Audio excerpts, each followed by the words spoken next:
Being a medieval soldier wasn't a glamorous career move. You didn't dream of battlefields or glory as a child. You didn't wake up one day and decide to don chainmail, swing a sword, and gallop into history. More likely, someone pointed at you and said, you're going to war now, and that was it. For most men in medieval Europe, joining the military wasn't a choice, it was an obligation. Kings and lords raised armies by calling on local populations, using what was known as the feudal levy. If your landlord got summoned to war, so did you. You were expected to show up with whatever you had. A pitchfork, maybe a rusty knife, or just a willingness to bleed. The idea of a professional army barely existed. Most soldiers weren't trained warriors or career fighters.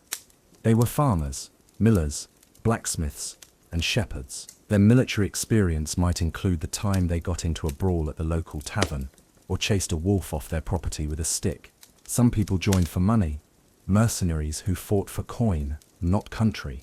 But these jobs were rare, dangerous, and often involved working for the highest bidder, regardless of who was technically right. They were called free companies, though their lives were anything but free. You got paid in whatever loot your commander allowed you to take, if you survived long enough to collect it. But let's say you didn't volunteer, you weren't a knight, and you didn't need the money. Didn't matter. Lords could and did force men into service. This might mean leaving your farm, your family, and your only means of survival. Refusing wasn't brave, it was criminal. You'd be fined, jailed, or even dragged to the front lines in chains. This was especially common during times of prolonged warfare, like the 100 Years' War, where England and France spent over a century inventing new reasons to stab each other. When troops ran low, kings ordered mass conscriptions, whole villages stripped of their young men, many of whom had never left their home parish, let alone marched across Europe in mud and chainmail. And if you were poor, you were more expendable. Nobles might pay someone else to take their place, a practice called scutage. Basically, the rich said, "Here's some money, send a peasant instead." So the poorest ended up doing the dying, while the wealthy stayed home polishing armor they'd never wear. Even if you were willing to fight, the system wasn't fair. Knights and nobles received real training. They learned horsemanship, swordplay, tactics. You got handed a blunt weapon, shoved in the direction of the enemy, and were told, "Try not to die." Some levied men weren't even given weapons. They were expected to bring their own. No sword? Tough luck. Use a shovel, or grab something from a corpse when one drops. So you were underprepared, under-equipped, and totally unready. Your name wasn't recorded. Your face wasn't remembered. If you died, your family might never find out how or where. If you lived, no one was likely to thank you for it. All of this paints a very different picture from the romantic image we often have of medieval warfare. There were no rousing speeches, no grand armor fittings, no slow-motion charges. It was chaos. You were just another body in a long line of frightened, untrained men who were there because they had no choice. But it wasn't just how you were recruited that made it terrible. It was what happened next. The gear you were given, or more likely not given. The shoes you had to walk in. The way your feet would bleed before you even saw a battle. That's coming next. Because if being drafted was the beginning of your nightmare, the real suffering began with the equipment. Imagine being handed a sharp object, told to march toward a group of angry strangers, and expected to survive.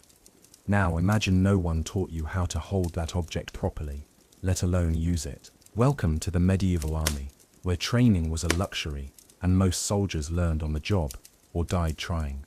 For many medieval foot soldiers, there was no boot camp.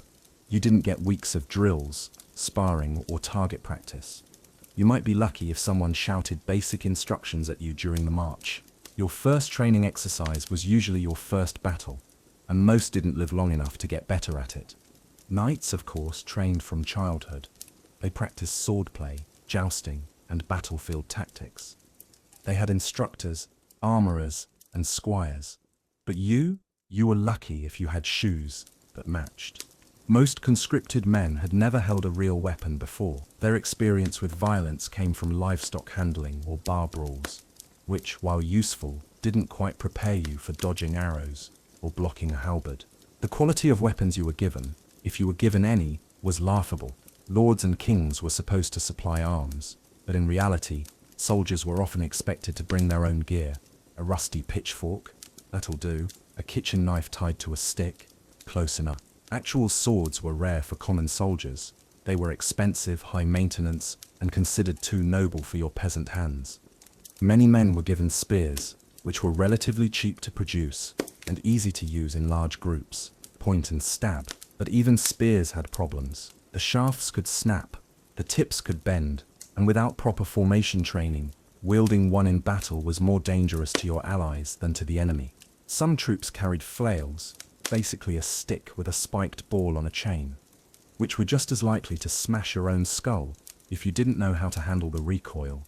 Then there were maces, axes, clubs, and farm tools repurposed into death instruments. Weapons weren't standardized, which meant battlefield coordination was a nightmare.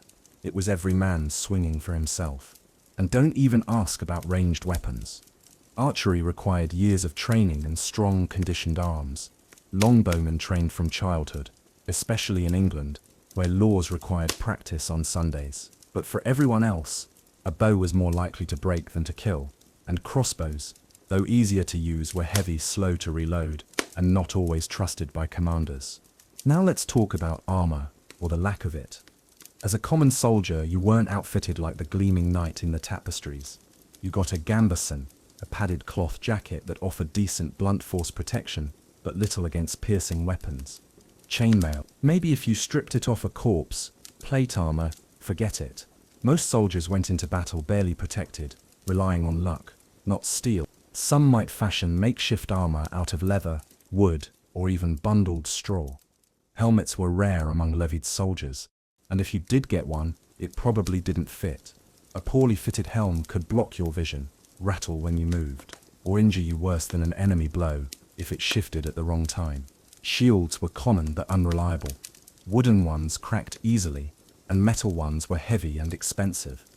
Training on how to use a shield properly, again not happening. Most just hoped they could block whatever came their way, assuming they even saw it coming. To add insult to injury, many soldiers didn't even know how to stand in formation. Medieval warfare often relied on organized blocks of troops, shield walls, pike squares, or rows of archers. But when your army was made up of untrained farmers, formations fell apart fast, and once the structure collapsed, so did morale.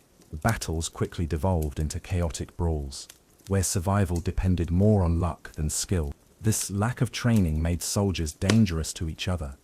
In the fog of war, with everyone shouting in dialects and no uniforms to distinguish sides, friendly fire was common.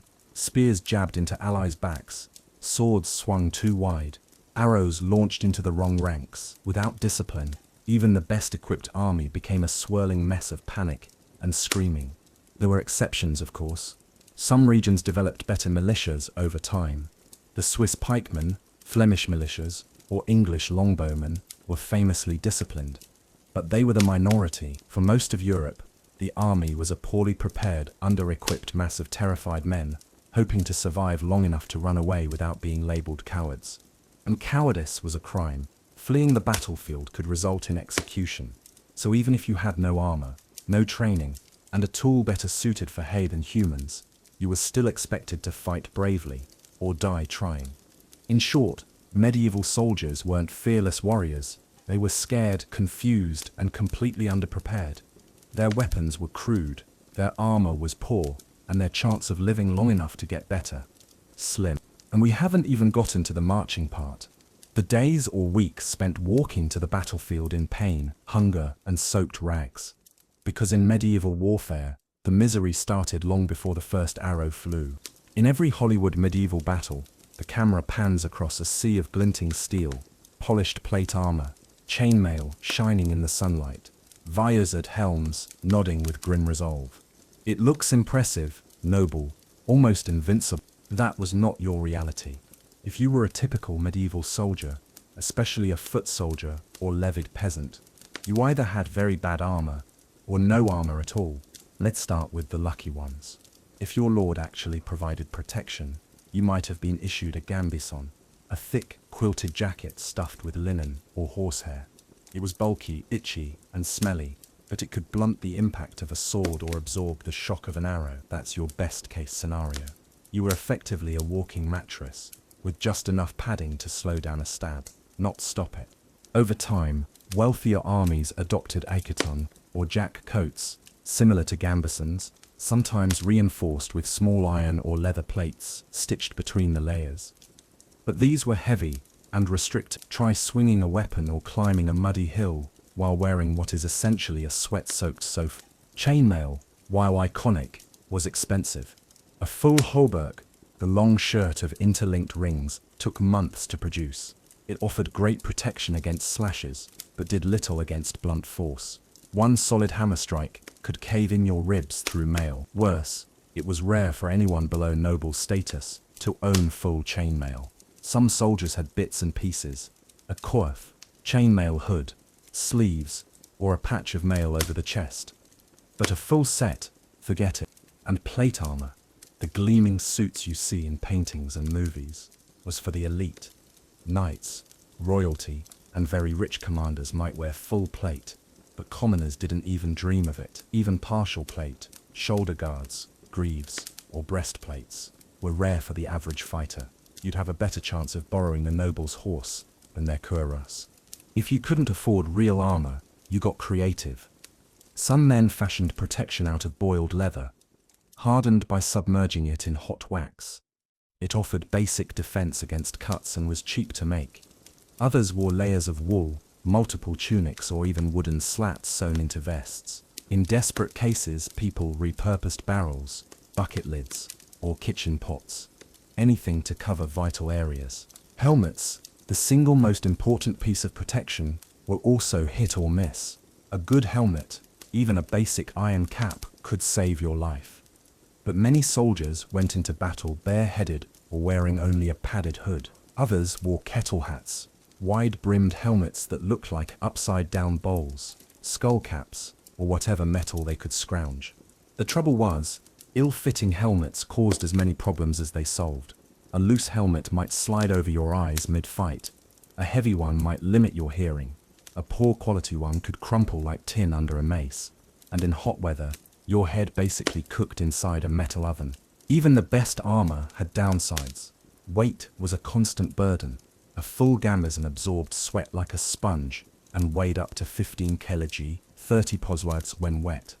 Add a shield, a weapon, and maybe a pack of supplies. Suddenly, you're lugging half your body weight through swamps, forests, or uphill terrain. Armor also made it harder to move. Soldiers often complained about exhaustion before the battle even began. Some died not from wounds but from heat stroke or dehydration, collapsed in their own gear before they ever saw an enemy. Then there were the psychological effects.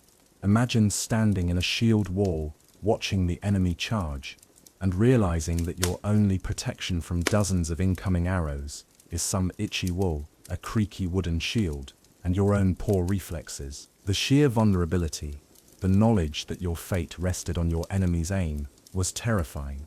Knights mocked poorly equipped infantry, calling them meat for the ground. And they weren't entirely wrong.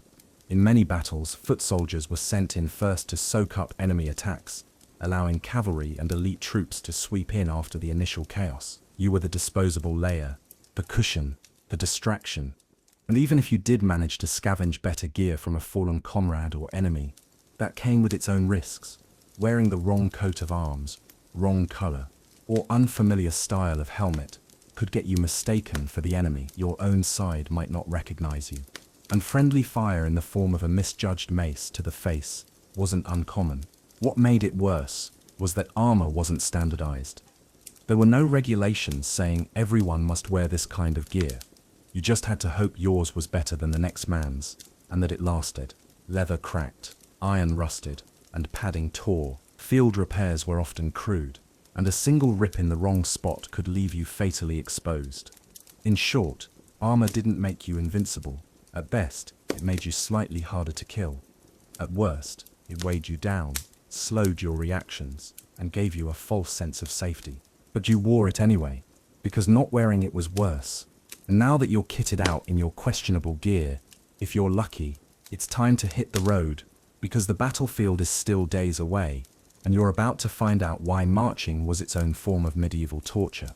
By now, you've been drafted against your will, handed a barely usable weapon, and fitted into armor that smells like damp sheep. So what's next? You march, and march, and march some more. Because medieval warfare wasn't just about battles, it was about getting to the battle. And for the average soldier, that meant walking for days, weeks, or even months on foot. There were no trains, no trucks, no supply caravans, with comfortable seats. If you were lucky, you walked beside a donkey. If you were unlucky, you carried your gear yourself, which could include your weapon and shield, rations if any, spare clothing, bedding, and even tools for digging trenches or setting camp. All told, you were probably hauling 40 to 60 pounds on your back. And your boots? Let's talk about those. They weren't boots. They were leather sacks, stitched into shape. Most medieval footwear was thin, unsupportive, and wore through fast. If you were a peasant, you might not have shoes at all, just wrappings of cloth tied with string. After 10 miles in mud or snow, your feet would be soaked, blistered, and bleeding. After 100 miles, you'd be lucky to keep all your toes. Roads were terrible. If they existed, most of Europe's Roman roads had fallen into ruin by the Middle Ages, and new ones were rarely built. Instead, armies marched along rutted dirt paths, through woods, over hills, and across fields. In winter, they froze. In summer, they baked. And when it rained, the ground turned to ankle-deep sludge. Soldiers often marched for 10 to 20 miles per day, sometimes more, and they did it while hungry, dehydrated, sleep-deprived, and under constant threat of ambush. If your commander was efficient, you might have a camp waiting for you at the end of the day, but more often you'd just collapse in a field, using your cloak as a blanket and your shield as a pillow. Then you'd do it all again, the next morning. Hygiene during marches was basically non-existent. There were no latrines, no fresh clothes, and no organized washing. Your feet rotted in wet boots, your skin chafed raw, under wool and leather. Lice infested your shirt. You smelled like death, sweat, and mildew. So did everyone else. No one noticed, no one cared. And don't forget, most of this happened before the fighting even began. You could die from infection, exhaustion, or injury, long before seeing an enemy. Some soldiers slipped in mud and broke limbs. Others drank from bad water and dropped from dysentery. More than a few were left behind in ditches too weak to keep up. Food was another nightmare. Supplies were supposed to follow the army, but carts broke down, roads were impassable, or they simply got lost. When rations ran out, soldiers resorted to foraging, berries, roots, small animals, or anything vaguely edible. Some armies raided local villages for food, turning friendly territory into hostile ground. And then there was water, or the lack of it. Soldiers drank from rivers, ponds, or shared wineskins. Cleanliness wasn't guaranteed. Many men suffered from intestinal diseases, fevers, or parasites. In summer, thirst was a constant torment. In winter, the water froze and cracked your lips when you drank. Marching was also boring. Long days of silence, trudging, and repetition wore on the mind. Some men sang to pass time. Others told stories, but most just walked with their heads down, trying to ignore the blisters on their feet or the ache in their shoulders. And you couldn't complain. Grumbling was seen as weakness or insubordination. You were expected to endure, because everyone else was enduring too. Misery was the shared language of the medieval army. As you neared the battlefield, tension grew. You knew what was coming. You could smell it. Smoke in the distance, churned up earth, the metallic tang of blood on the wind. You could hear rumors, enemy numbers, cursed weapons, haunted forests. Fear built with every step. Some soldiers deserted before the battle. They slipped away at night, hoping to vanish into the woods and make it home. If caught, they were beaten, branded, or executed. Commanders knew fear was contagious and made examples of anyone who tried to flee. So you kept walking because there was no choice. You walked through rain and mud, across forests and fields, dragging your aching legs toward a future that might last 5 minutes into the next fight. And when you finally arrived, you didn't rest. You dug trenches, you sharpened weapons, you stood in the dark, listening to your heartbeat pound against your ribs, knowing that tomorrow you'd face chaos, screaming, and death. Marching was the quiet torture, the prelude to violence. The endless hours of discomfort that wore down your body and soul before a single blow was struck. And that's where we're headed next, the battlefield itself, and the horror that awaited those who made it that far. We don't often think about feet when we imagine medieval warfare. Swords, yes. Armor, of course. But feet? They rarely get mentioned, and yet for the average medieval soldier, your feet were your most abused and most essential tools. They carried you through marches, into battle, across fields of mud, snow, ash and blood, and they suffered endlessly for it. Most soldiers didn't wear boots the way we understand them today. Footwear ranged from thin leather turn shoes to rough wool wrappings tied with twine. They were handmade, often without soles, barely water resistant, and about as durable as damp cardboard. After a day of marching through wet grass or churned up roads, your shoes would be soaked, your skin rubbed raw, and the blisters would start forming. These weren't just small, annoying blisters. These were deep, bleeding welts that made every step an act of pain. Without socks, and most soldiers didn't have any, your feet slid inside loose shoes, rubbing and tearing with every mile. You might stuff the shoe with straw, cloth or moss for padding, but after a few hours it all compacted and made things worse. Now add mud, snow, rain, and filth to the equation. Soldiers walked through animal waste, rotting corpses, stagnant water, and human excrement. Your feet were not only blistered, they were dirty, soaked, and soft. Perfect conditions for infection. One of the worst foot-related conditions was trench foot, though it wasn't called that yet. Standing or marching in wet conditions for days caused the skin to wrinkle, rot, and peel. Soldiers reported burning sensations, numbness, and eventually blackened flesh that had to be cut away. In some cases, the foot would swell and split open entirely. Fungal infections were also common. No one had antifungal powder, clean socks, or breathable boots. Your feet stayed damp for days, sometimes weeks.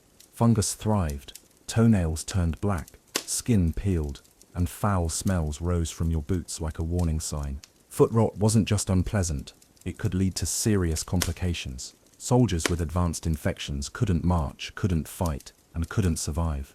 Then there were the injuries. In battle, your feet were extremely vulnerable.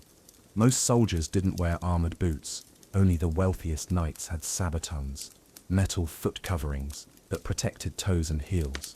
Everyone else wore leather, and that didn't stop anything. Swords, arrows, and trampling crushed and sliced through feet regularly. A shattered foot wasn't a minor injury, it meant immobilization. You couldn't run, couldn't retreat, couldn't even hobble to safety. If you fell behind, no one stopped for you. You were either carried, if your comrades liked you, or left to die. And when medical treatment was available, it wasn't comforting. A deep gash meant cauterization, searing the wound with a hot iron to seal it. Amputations were done with saws and no anesthesia, followed by wrapping the stump with linen and praying the infection didn't spread. Many soldiers died not from the wound, but from the treatment. There were also battlefield hazards designed specifically to ruin your feet. Some armies used caltrops, small, spiked traps scattered across the ground, designed to injure horses or disable charging infantry.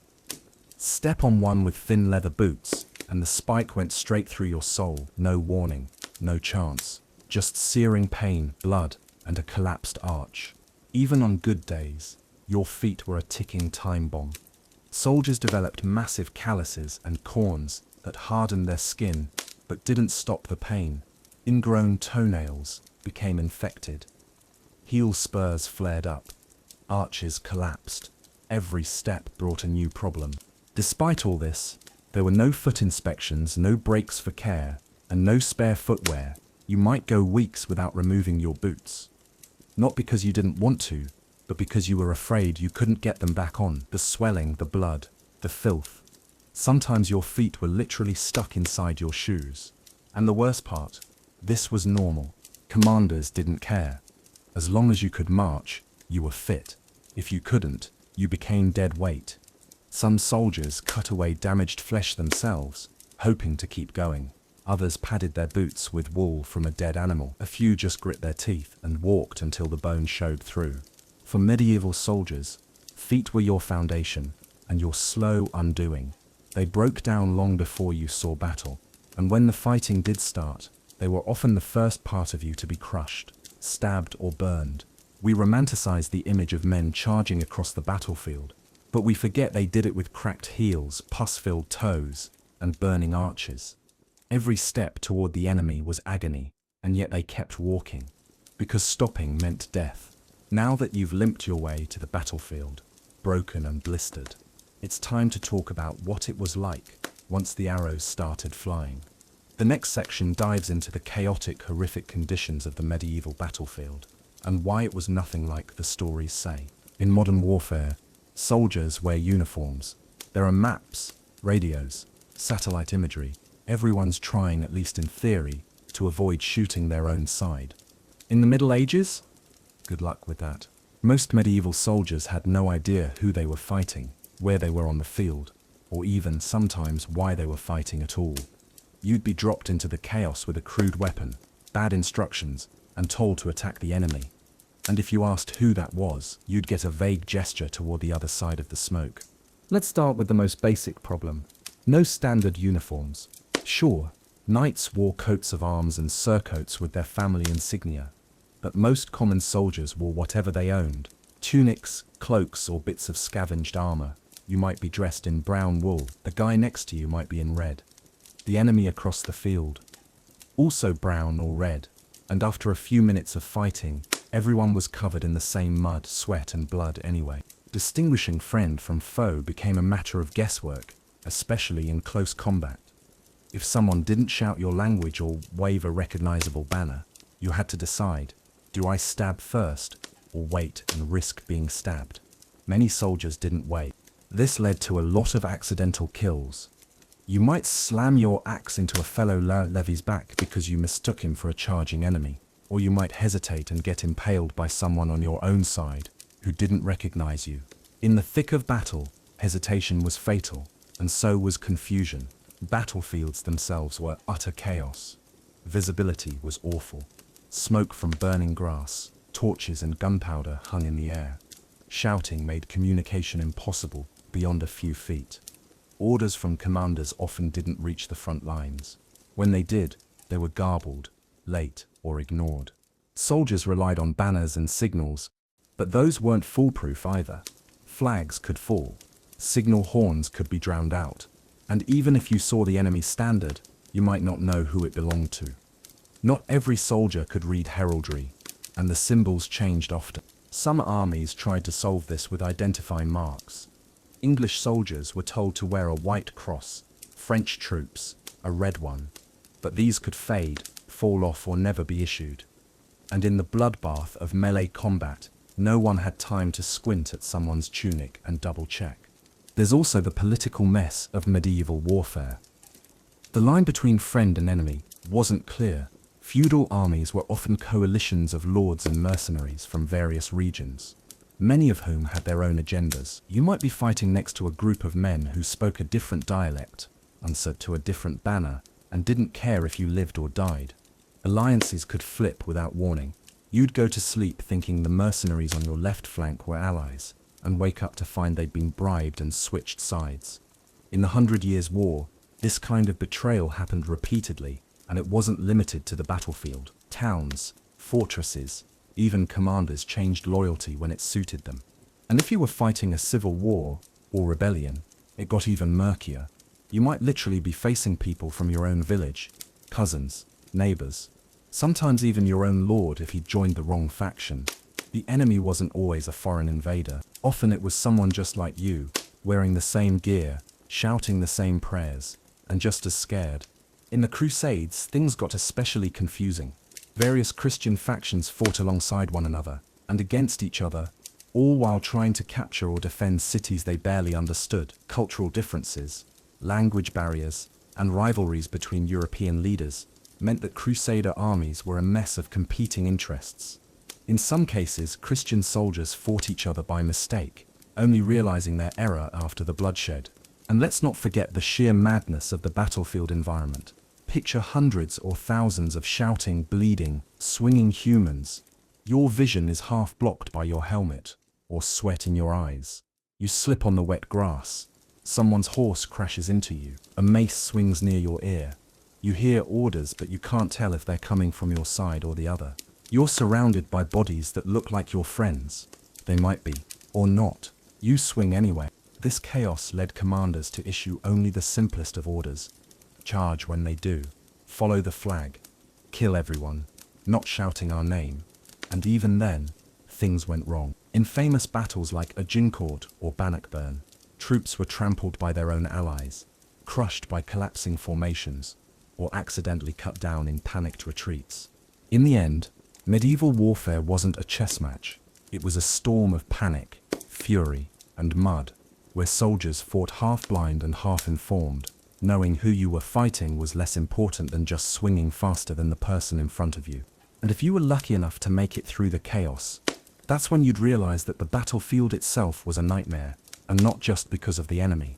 In the next section, we'll step directly into that horror, what it actually felt like to stand in the middle of a medieval battlefield, and why most men didn't remember it, or didn't survive to tell the tale. Let's set the record straight. A medieval battlefield was not a grand arena for honor and heroism. It was hell on earth. Mud, blood, screaming, smoke, terror, and chaos. It started before the fighting even began. You'd stand in formation, legs shaking, heart pounding in your ears. The morning air might be freezing or boiling, depending on the season. You were already sore from marching, bruised from sleeping on the ground, and half-starved. And then you'd wait, sometimes for hours. Orders were late, terrain was wrong, or someone important was arguing about strategy. You'd just stand there sweating or shivering, staring at the distant blur of the enemy, trying not to vomit. And then it started. The first thing you noticed was the sound. It wasn't a clean cinematic clang of swords. It was deafening, a wall of noise. Horses shrieking, men yelling orders, shields thudding, iron on bone, screams of the wounded. It was overwhelming. Some soldiers said they blacked out from the shock before even throwing a single blow. Then came the smell. Human sweat, wet earth, burning wood, blood. You could smell the copper in the air as soon as the first cuts were made. If it was a large battle, the stink of excrement followed, because yes, many soldiers lost control of their bowels from terror, and once the dying started, so did the stench of ruptured guts, gangrene, and open wounds. Visibility? Gone. Smoke from fire, arrows, burning grass, or black powder weapons hung in the air like fog. Dust was kicked up by charging horses and boots. Mud splashed into your eyes. Helmets fogged with breath. You couldn't see more than a few feet ahead, and what you did see was usually someone's blade swinging at your face. Fighting was rarely one-on-one. It was crowd violence, dozens or hundreds of men pressed together, pushing, shoving, swinging wildly. If you slipped, you were dead. If you tripped over a corpse, you might be crushed before you could get up. You didn't duel. You hacked and stabbed at whatever target was closest, praying not to be hit yourself. Weapons broke, shields splintered, people screamed for help. Arrows rained from above, hitting whoever was unlucky, regardless of how brave or skilled they were. You could survive the enemy charge only to be run through by someone behind you who lost control of their spear. Your armor, if you had any, might protect you from a slash or two. But after that, it became a liability. It slowed you down, it restricted your breathing. A dented helmet could press into your skull. Chainmail, when soaked in blood or water, became incredibly heavy. If you fell, you might not get up.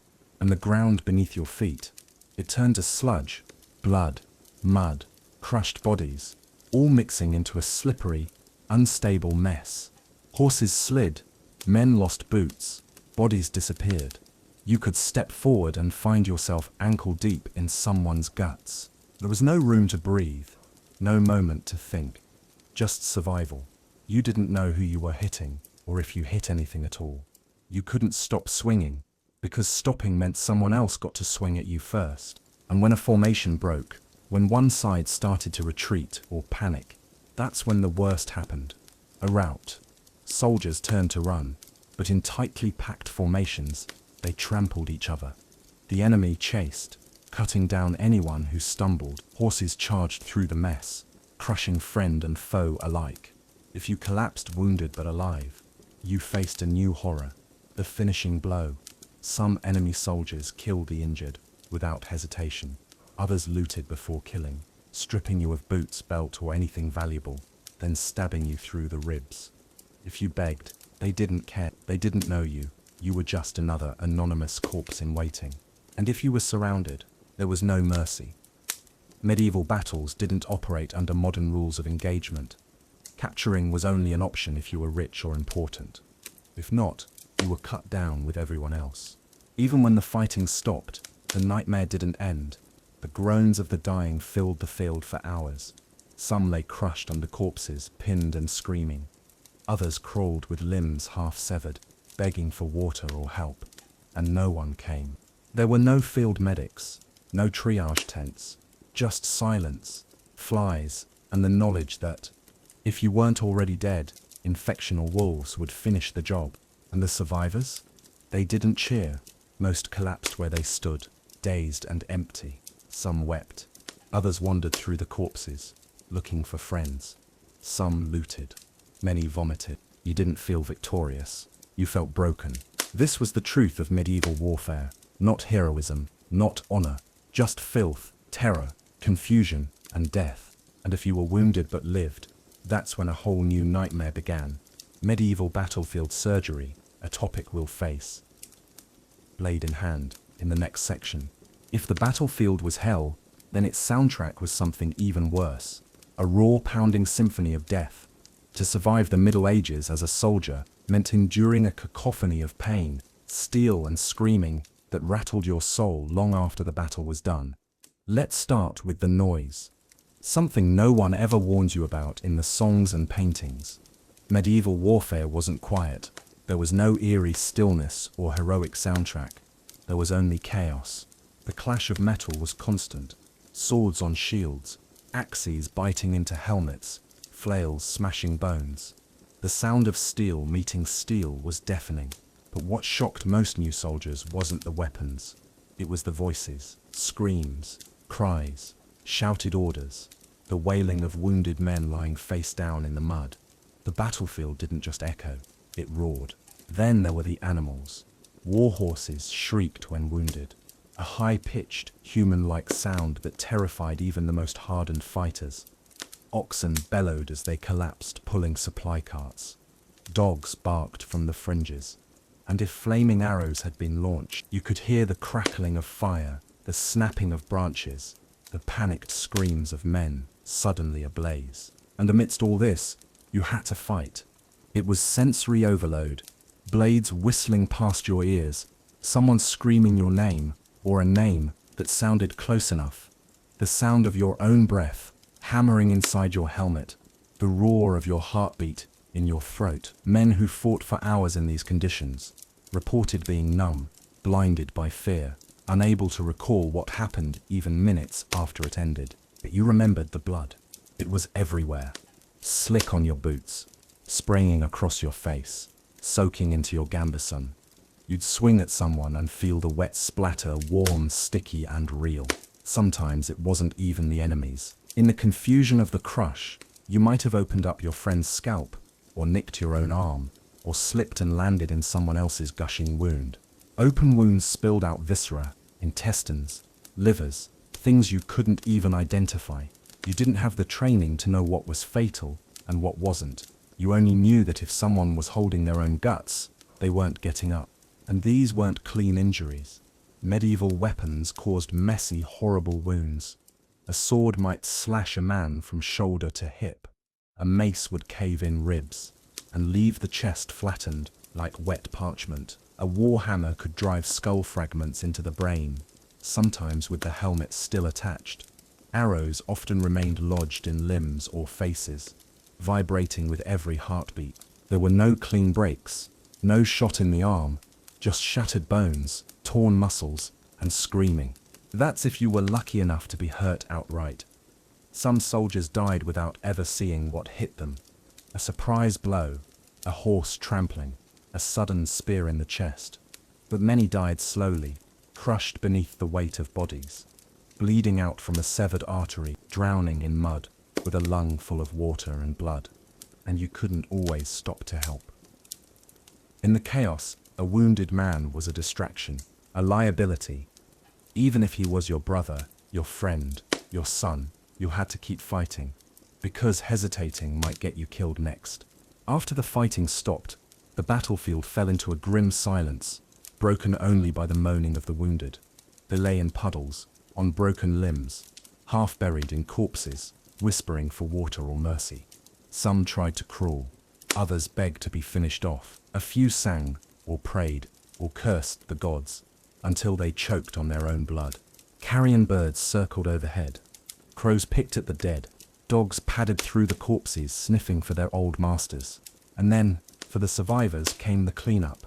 Not the kind with shovels and order, just desperate men picking through the bodies, looking for boots, food, anything valuable. Sometimes they checked the wounds, not to help, but to see if the dying had any coins worth taking. Others, the true scavengers, finished off the injured just to take their gear. And you? You tried not to look, because no matter how many battles you survived, you never got used to the gore. You never forgot the sound of a man's skull cracking under a hammer, or the way a friend's hand twitched as he bled out, or the sticky resistance of flesh when your sword didn't go in all the way. The battlefield wasn't just dangerous, it was psychologically scarring. Today we'd call it trauma. Back then you were just expected to walk it off. But you didn't. Not really. Because even after you marched away, even after the wounds healed and your ears stopped ringing, the sounds and smells stayed with you, in your dreams, in your memory, sometimes in your nose, long after the blood had been washed off. And if you were unlucky enough to be one of the wounded left behind, your nightmare was just beginning. Because battlefield medicine in the Middle Ages was just as brutal as the war itself, and we'll get to that horror in the next section.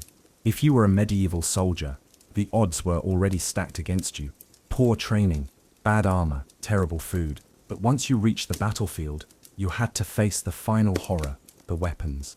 Medieval warfare wasn't elegant.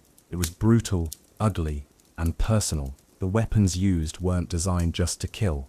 They were designed to maim, crush, and mutilate. Even if you survived the battle, the kind of wound you walked away with could ruin you for life. Let's start with the classics. Swords. Everyone thinks swords were the main battlefield weapon, and while knights carried them, most common soldiers didn't. Swords were expensive, hard to maintain, and required proper training. But if you did get cut by one, it wasn't a clean slide. Medieval swords were often duller than you'd think. They chopped and hacked, not sliced, like a razor. That meant broken bones, deep gashes, and shattered limbs, not clean surgical wounds. Then there were axes, terrifyingly effective. A solid swing could cleave through a helmet and bury itself in the skull beneath. Smaller hand axes were common among infantry because they were cheap and doubled as tools. The wounds they left, jagged, gaping holes in bone and muscle, difficult to treat and impossible to ignore. Maces and war hammers were worse. These weren't meant to cut. They were made to bludgeon you to death inside your armor. You could have the finest mail or plate money could buy, but a hammer strike could cave in your chest, shatter your arm, or compress your spine. The bone didn't just break, it imploded. A common tactic with maces was to aim for the legs or knees. A disabled opponent was easier to finish off, or leave to die in the mud. Imagine walking through a battlefield and seeing a dozen men howling, unable to stand, bones sticking out through torn flesh. That was the handiwork of a mace. Then we have flails, basically a spiked ball on a chain. Hard to use, even harder to dodge. The momentum made them unpredictable. If someone got good with one, they could rip your face off through your helmet. If they weren't skilled, they might just accidentally smash their own comrade or themselves. Spears and pikes were common infantry weapons. Cheap to make, easy to learn, point and stab. But these weren't light jabs. A pike charge could impale a man through the chest and lift him off the ground. If it didn't kill you instantly, the wound would often rip open when the weapon was pulled back out. If it hit the abdomen, you were left to bleed out slowly, intestines spilling into the dirt. And then there were arrows. Archers were deadly from a distance. A longbow arrow could pierce mail, sometimes even plate. If you were hit in the torso, you were probably done. Hit in the leg or shoulder, You'd still bleed to death unless someone stopped it, and no one usually did. Worst of all were barbed arrows and bodkin points. Barbed heads tore flesh when removed, often doing more damage on the way out. Bodkins were narrow, armor-piercing, and designed to go deep. If one lodged in your neck, groin, or under the arm, areas armor didn't fully protect, you were as good as dead. Crossbows were even more powerful. The bolts were heavier, traveled slower, and hit like a hammer. A crossbow shot could punch through armor, wood, even stone at close range. The sound of a bolt hitting a human body was unforgettable. A wet, solid thunk, followed by a silence that said everything. And we haven't even reached the really terrifying weapons. Think boiling oil dropped from castle walls. Molten pitch poured on invaders who screamed and clawed at their burning skin. Fire arrows, Greek fire, and even dead animals launched from catapults to spread disease. Psychological warfare before anyone had a name for it. Speaking of catapults, siege engines were horrifying. You might be crushed by a falling wall, impaled by flying rubble, or simply pulped by a stone the size of a cow thrown by a trebuchet. One hit didn't just kill, it erased you. There were also more creative tools. Man-catchers used to pull knights off horseback, gisarmers, billhooks, and other polearms made to hook, slice, and tear. These left unique wounds, gouges, amputations, or neck slashes that sprayed blood like a fountain. And let's not forget firearms. Primitive gunpowder weapons that began appearing by the late medieval period. Cannons were inaccurate, but terrifying. The blast alone could stun or deafen. The shrapnel, bone shatter. Even early handguns could blow a hole through armor, and the infection that followed was usually fatal. But perhaps the worst part wasn't the weapons themselves. It was the wounds they left behind. They festered, infected, swelled, burst. Your body couldn't keep up. Without antibiotics, even a minor arrow wound could rot into gangrene. You didn't just lose a finger or a toe, you lost your life. And the battlefield was no place for recovery. If you could walk, you walked. If you couldn't, you screamed. If someone had the time to drag you off the field, you were lucky. If not, you became part of the scenery, one more body, leaking into the mud. Because in medieval warfare, the weapons didn't just kill, they disfigured, disabled, and destroyed. And surviving the blow was only the beginning of your suffering. Next up, we'll see what happened if you lived long enough to be treated, because battlefield surgery was its own kind of medieval torture. It sounds like a cruel joke, but in medieval warfare, sometimes dying quickly really was the best thing that could happen to you. Because if you didn't die outright from a sword, arrow, or crushing blow, your path forward wasn't recovery or a hero's welcome. It was weeks or months of agony, rotting wounds, humiliating suffering, and the very real chance that you'd die anyway, just more slowly. Let's start with the obvious. The battlefield didn't stop killing you after the fighting ended.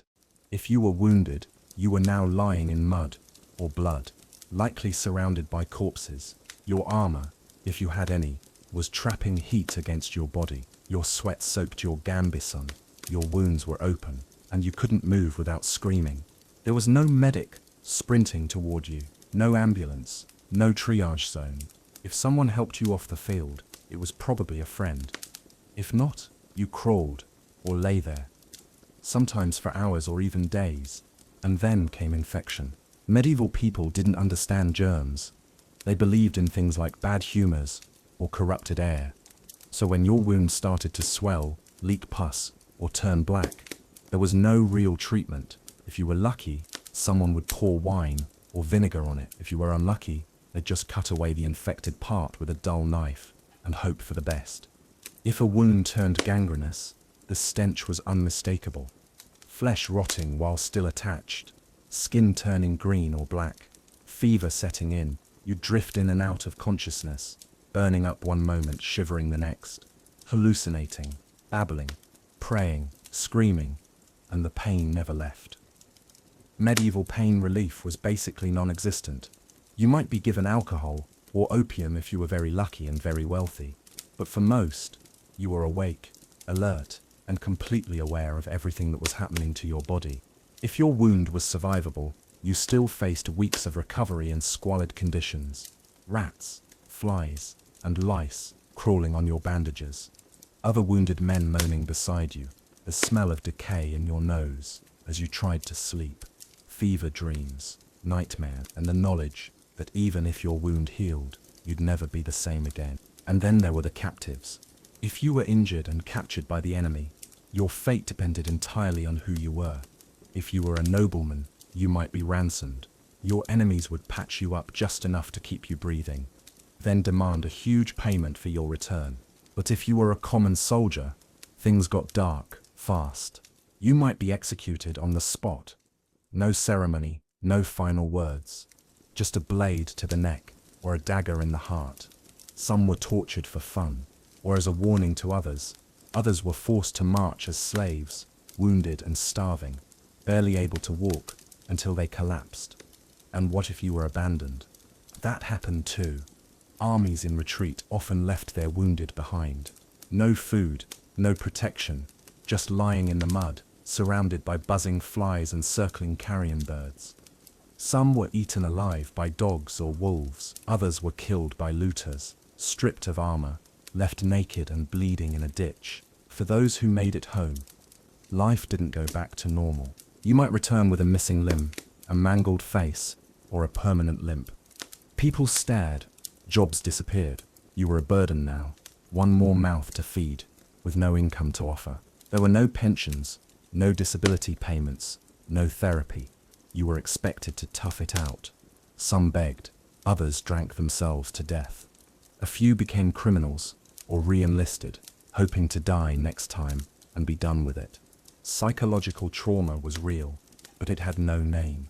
If you screamed in your sleep, flinched at loud noises, or avoided crowds, you were considered cursed, mad, or weak.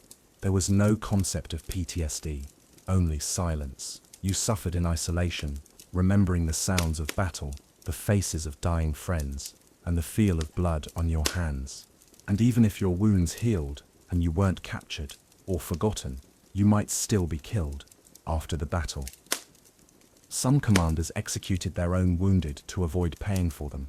Others culled survivors who could no longer fight. Soldiers were sometimes caught looting, disobeying orders, or breaking rank, and punished by hanging, beheading, or worse. So yes, for many, a clean death in battle was a mercy. Quick, painless, if you were lucky. No lingering infection, no abandonment, no shame. Because in medieval warfare, survival didn't mean safety. It meant suffering, and sometimes it meant that your real punishment had only just begun. But for the few who did survive a wound and received treatment, they faced a different horror, one that involved knives, fire, bone saws, and prayer. Because medieval battlefield surgery was as terrifying as any battle, and we'll explore that next. If you were wounded on the battlefield and survived the first hour, congratulations, you'd won yourself a front row seat to one of the worst experiences imaginable, medieval surgery. It's easy to imagine a surgeon as a calm, skilled professional. Clean hands, quiet focus, precision tools. Not in the Middle Ages.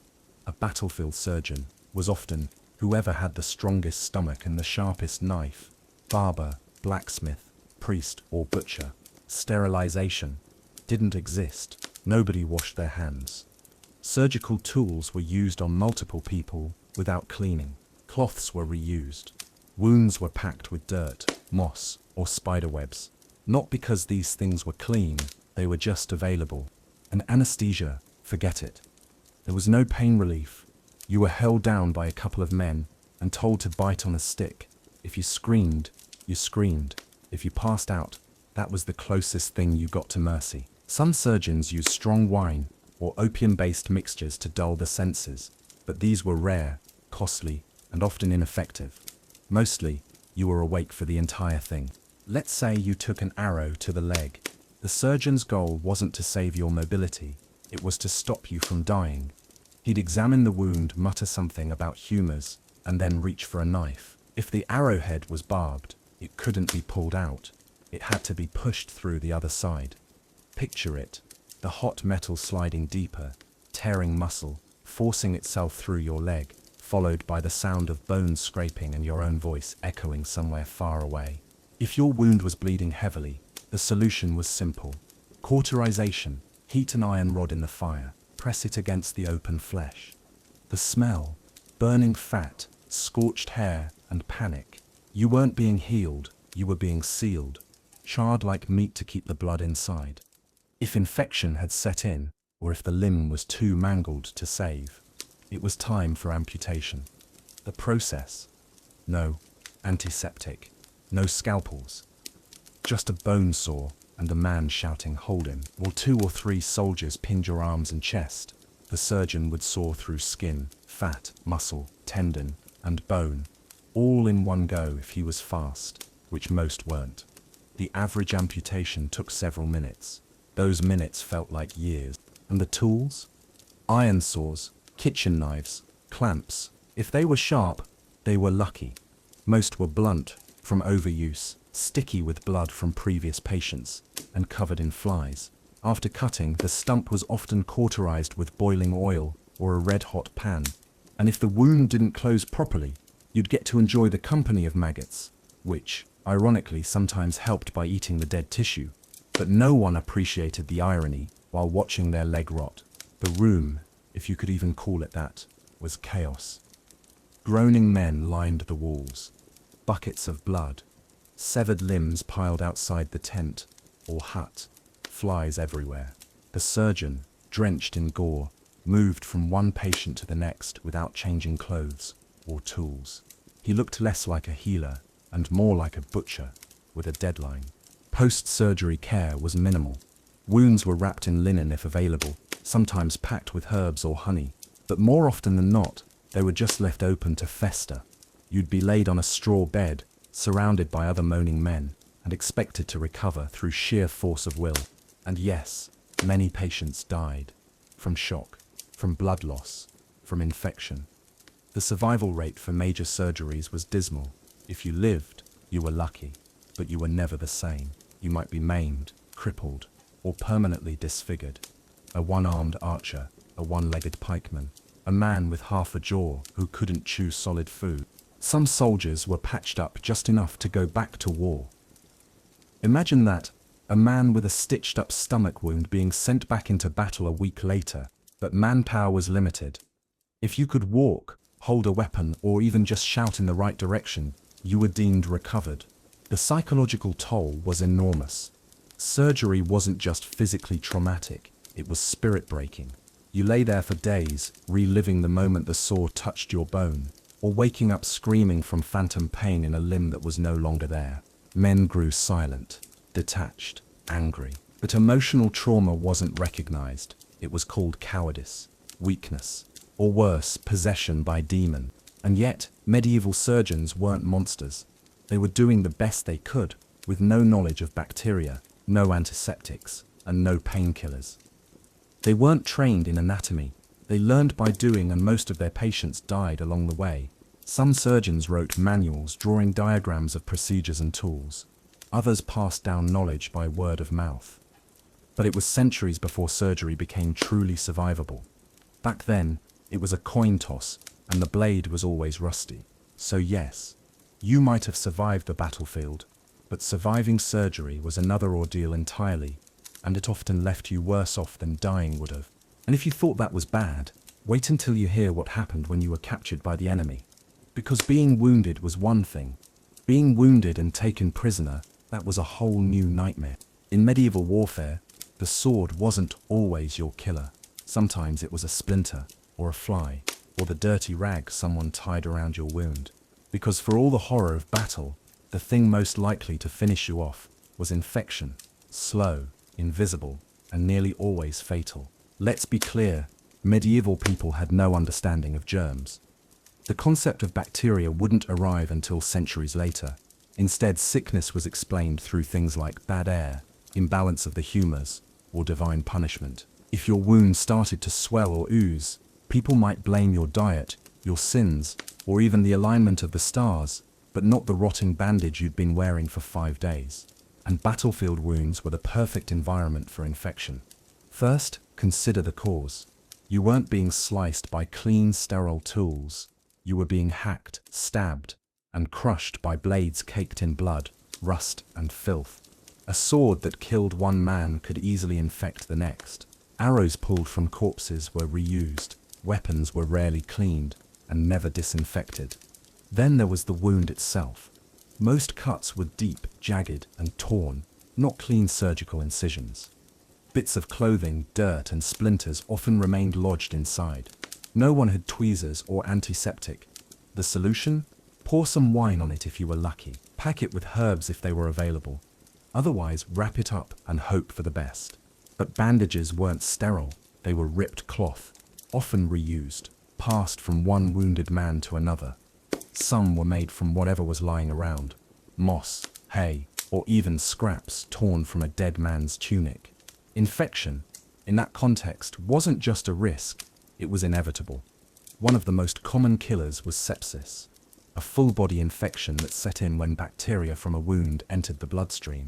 Your skin might look fine at first, but inside, your organs were shutting down. The signs: high fever, rapid heartbeat, confusion, delirium, and then death, sometimes within hours. Then there was gangrene, the true horror show of battlefield medicine. Gangrene starts when tissue dies due to lack of blood flow, often because of a crushing injury or infection. The area turns pale, then green or black. It smells bad, so bad that people could smell a gangrenous wound before they even saw it.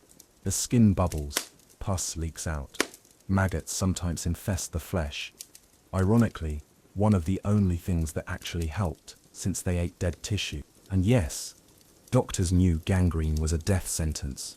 The only solution was amputation. If they cut the infected limb fast enough, you might live.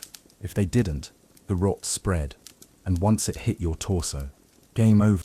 Some soldiers also died from lockjaw or tetanus, caused by bacteria in the soil entering open wounds.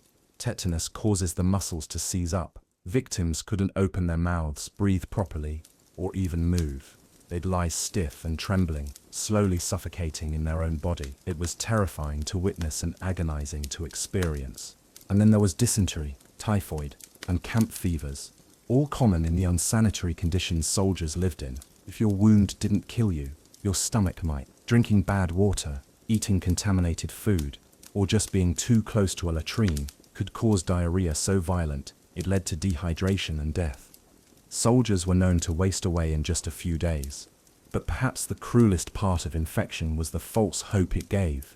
You might survive a battle, get bandaged up, and begin to recover. You'd tell your comrades you were going to be fine. You'd even start walking. Then one morning, you'd wake up with a fever. Your wound would look angry, red, or shiny. A foul smell would leak from under the bandage. The pain would come back, and then piece by piece, your body would give up. There were signs, dark spots on the skin, trembling hands, yellow eyes, but no one could stop it. Not the priest, not the surgeon, not the healer with her bundle of herbs. Infection didn't care who you were. It took the strong, the brave, the careful, all of them, slowly. And worst of all, you stayed conscious through most of it. Some soldiers reportedly died, screaming. Others begged for mercy. A few prayed. Most just slipped into fever dreams, drifting in and out until the pain stopped and silence came. If you were lucky, your comrades gave you a burial. If not, you were tossed into a mass grave, or simply left to rot where you lay. So yes, medieval warfare was brutal, but infection was the silent killer, the one no one saw coming. It struck after the fighting was done. It punished the wounded, the survivors, even the lucky. And if you were really unlucky, you didn't even die. You lived on with a rotting wound, a missing limb, or a body too broken to recover. All for a fight you barely understood, for a king who didn't know your name. And that's assuming you weren't captured, because if you were, and you weren't nobility, things got even worse. We'll go there next. If you think dying in battle was bad, try surviving only to be captured. Because if you were taken prisoner during a medieval war, and you weren't rich, noble, or politically valuable, the rest of your life was going to be short, miserable, or both. Let's start with the ideal case. You were a nobleman, high status, family land, or ties to powerful people. Congratulations, you just became a living paycheck.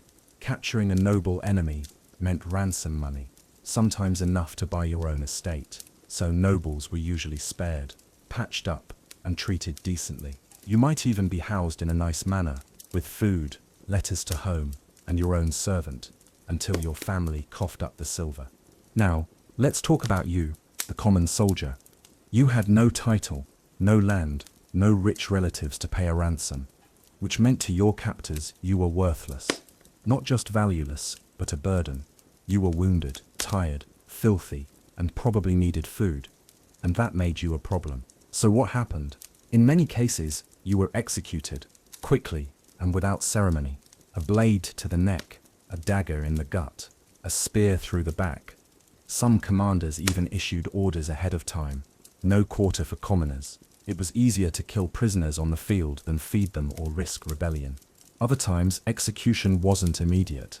You'd be tied up, marched with the rest of the captives, and then sorted like livestock, nobles to one side, commoners to the other. If the camp needed labor, you might be kept alive to dig ditches, carry water, or clean latrines. If not, you disappeared, and if you were wounded, things got darker. Injured prisoners were seen as dead weight. You couldn't work, you slowed the group down, you complained. So captors often did one of three things. Left you behind, tied to a tree or wall, to starve or be eaten by animals, killed you quietly once the column moved out, or simply let you bleed out in the mud while others marched away. Some prisoners were used for entertainment. Yes, entertainment. Mock duels, torture games, executions made public for morale. Captives were made to run gauntlets, dig their own graves, or beg for mercy they were never going to get. Heads were displayed on spikes. Bodies were dumped in rivers, and no one blinked. And then there was forced labor. If your captors decided to keep you alive, you'd be sent to work. This wasn't just hauling stone or building siege engines. You might be chained in a mine, digging in darkness for salt or silver, or forced to row a galley, one of the worst punishments in the medieval world.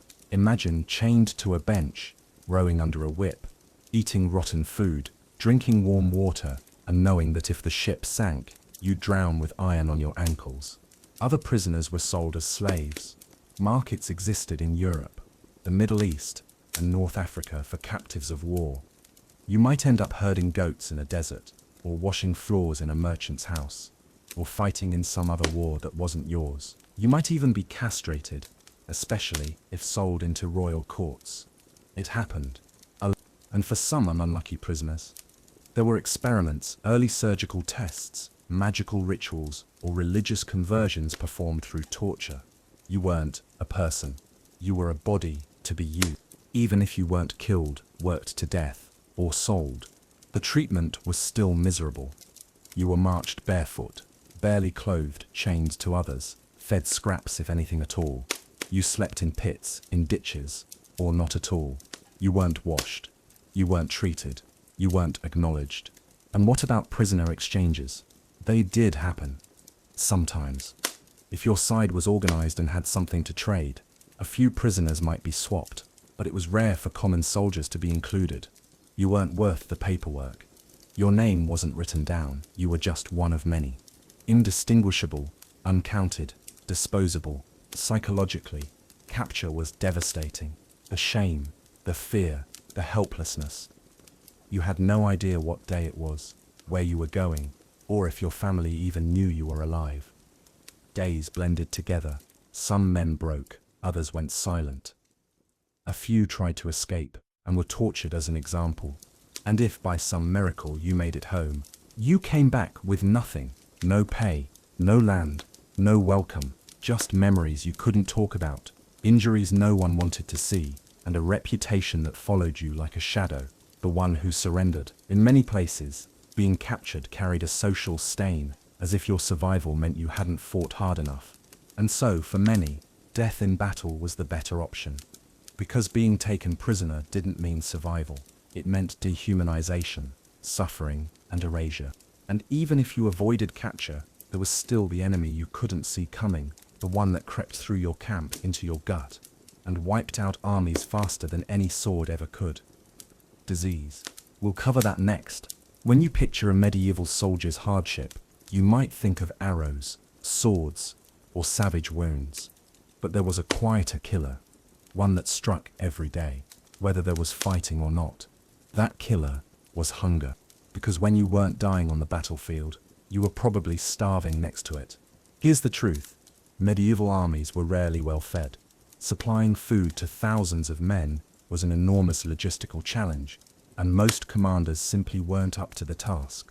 Supply chains broke, weather ruined plans, roads were impassable, animals died, and when the food ran out, it was the common soldiers who suffered first. Let's start with what you were supposed to eat. Rations typically included salted meat, dried peas or beans, coarse bread, and if you were lucky, a bit of cheese or ale. These foods were chosen because they kept well, but kept well doesn't mean they were safe or pleasant. The bread was often rock hard, the meat rancid, and the water brown. Salted meat was so tough it needed soaking to be chewable, but soaking required water, which was scarce.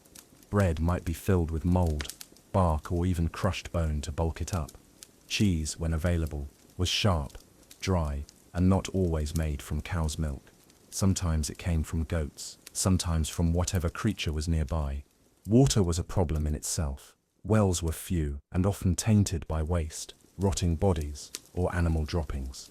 Rivers were contaminated, streams dried up, so soldiers drank beer, thin wine, or whatever they could boil. Dysentery swept through camps like wildfire, turning thirst into agony. And then the food ran out. It always did. Campaigns dragged on longer than planned.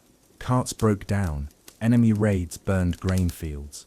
Winter arrived. Suddenly, rations were gone, and the men were left to fend for themselves. Foraging was dangerous. Soldiers spread out into unfamiliar territory, looking for roots, berries, or game. They competed with locals.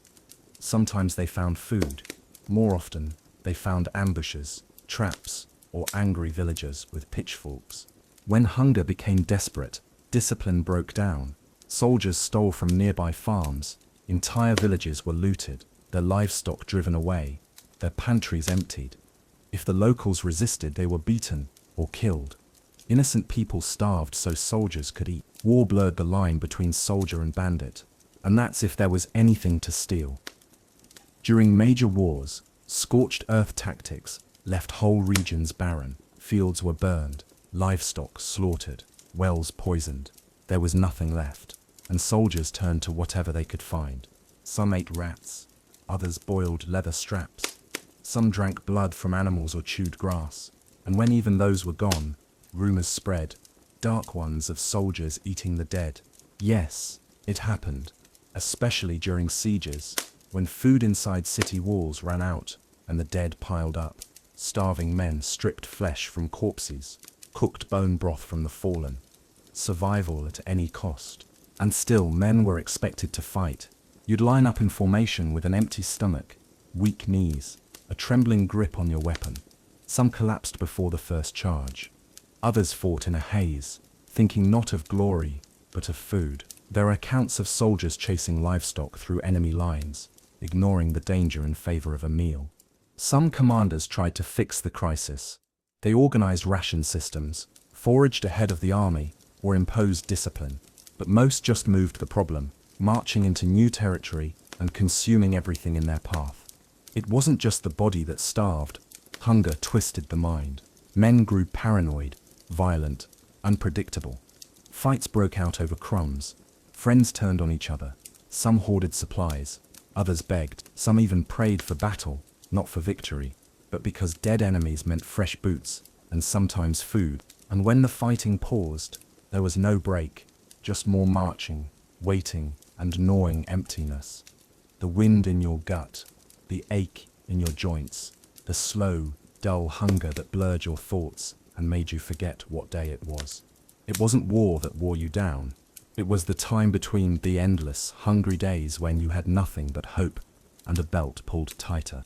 And if you were caught stealing food from your own camp, the punishment was brutal. Flogging, branding, even execution. Because hunger made men desperate, and desperation destabilized armies. So, you learned to stay quiet, to chew slowly, to pretend that moldy crust was enough. You ignored the cramps, you rationed your crumbs, and you waited. Because in medieval warfare, you fought not just the enemy, but your own empty stomach, every hour of every day. Next, we'll step into the living conditions of medieval camps, the filth, the fear, and the diseases that struck long before a sword ever did. If you were a medieval soldier and somehow survived the march, the hunger, and the fighting, you still weren't safe. Because between the battles you had to live in the camp, a word that might suggest rest, recovery, or even camaraderie. But in reality, the camp was a pit of disease, paranoia, and filth. Let's start with the physical setup. Medieval military camps were often thrown together on the fly. There was no standard design. If you were lucky, your commander had engineers or experience. If not, your camp was just a collection of tents or bedrolls on whatever ground was available: field, forest, swamp, or roadside. And sanitation? Almost non-existent. There were no toilets. Soldiers relieved themselves wherever they could, in bushes, behind tents, or in shallow holes. In large armies, this quickly turned the surrounding area into a stinking minefield of human waste. Some camps dug latrines, shallow trenches, but if it rained, those filled up fast and overflowed, spreading disease across the camp. Water sources were rarely clean. Soldiers drank from streams tainted by animals, corpses, or their own waste. There were no filters, no boiling, no purification. Diarrhea and vomiting weren't occasional problems. They were daily realities. Men walked around dehydrated, dizzy, and stained, with no privacy and no dignity. Now imagine that happening while wounded. You were supposed to recover in these conditions. Open wounds exposed to flies, filth and heat, dirty bandages changed by hand, often by the same ones that had just cleaned another man's infected sore. The risk of sepsis, gangrene, or camp fever skyrocketed with every hour you spent lying on a sweat-soaked bed of straw next to another man coughing blood. The air in the camp stank of sweat, excrement, cooking grease, and decay. Garbage wasn't collected or burned fast enough. Food scraps rotted, flies swarmed, rats darted between tents. Fleas and lice lived in everyone's clothes. If you scratched too hard, you'd open your skin to infection. But you scratched anyway, because the itching never stopped. And then came the diseases: typhus, dysentery, plague, tuberculosis, influenza, all swept through camps regularly. You could watch men with no wounds fall ill and die within days. One man would cough, and by the end of the week, 30 were coughing and dying. No one knew how it spread. Some blamed the air, others blamed sin, but no one had a solution. A man could be laughing with his comrades one morning and being buried in a shallow grave the next. Sometimes not even buried, just dumped on the outskirts with the rest of the day's dead. The constant proximity of death and disease took a toll on the mind. You didn't sleep well. How could you? Men moaned in pain at all hours. Fights broke out. The night was filled with strange noises, sobbing, shouting, the occasional scream, and you always wondered, was that scream from a bad dream or a murder? Because yes, violence in the camp was common. Soldiers were often drunk, angry, or just unraveling. Arguments over food or stolen boots could turn deadly. A knife in the ribs, while you slept, wasn't unheard of. Some men went mad from fever or trauma and attacked comrades. Others snapped quietly, wandering off into the woods and never coming back. And theft. Constant. Food, weapons, clothes, even your boots while you slept. You learned to hide your things. Sleep lightly. Trust no one. Especially not mercenaries. Many were loyal only to coin, and some would switch sides if the pay dried up. There was always a whisper, "This man's not with us," and sometimes they weren't. Morale was fragile. Rumors spread like fire, of ambushes, poison, betrayal. You didn't know what was real, but fear kept you awake. The night before battle, some men made peace with death.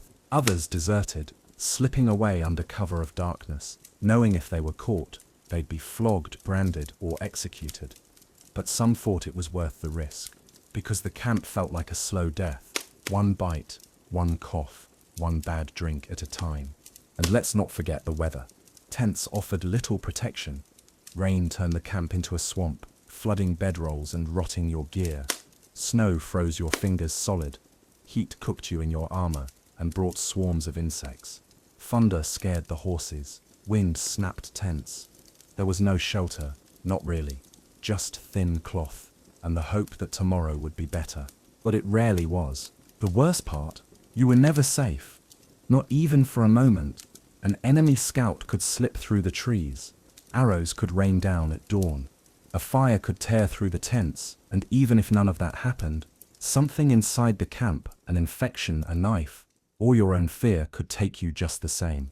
And yet, despite all this, you stayed, because there was nowhere else to go, because you were ordered to, because leaving meant being hunted, branded a coward, or worse, labeled a deserter and hanged.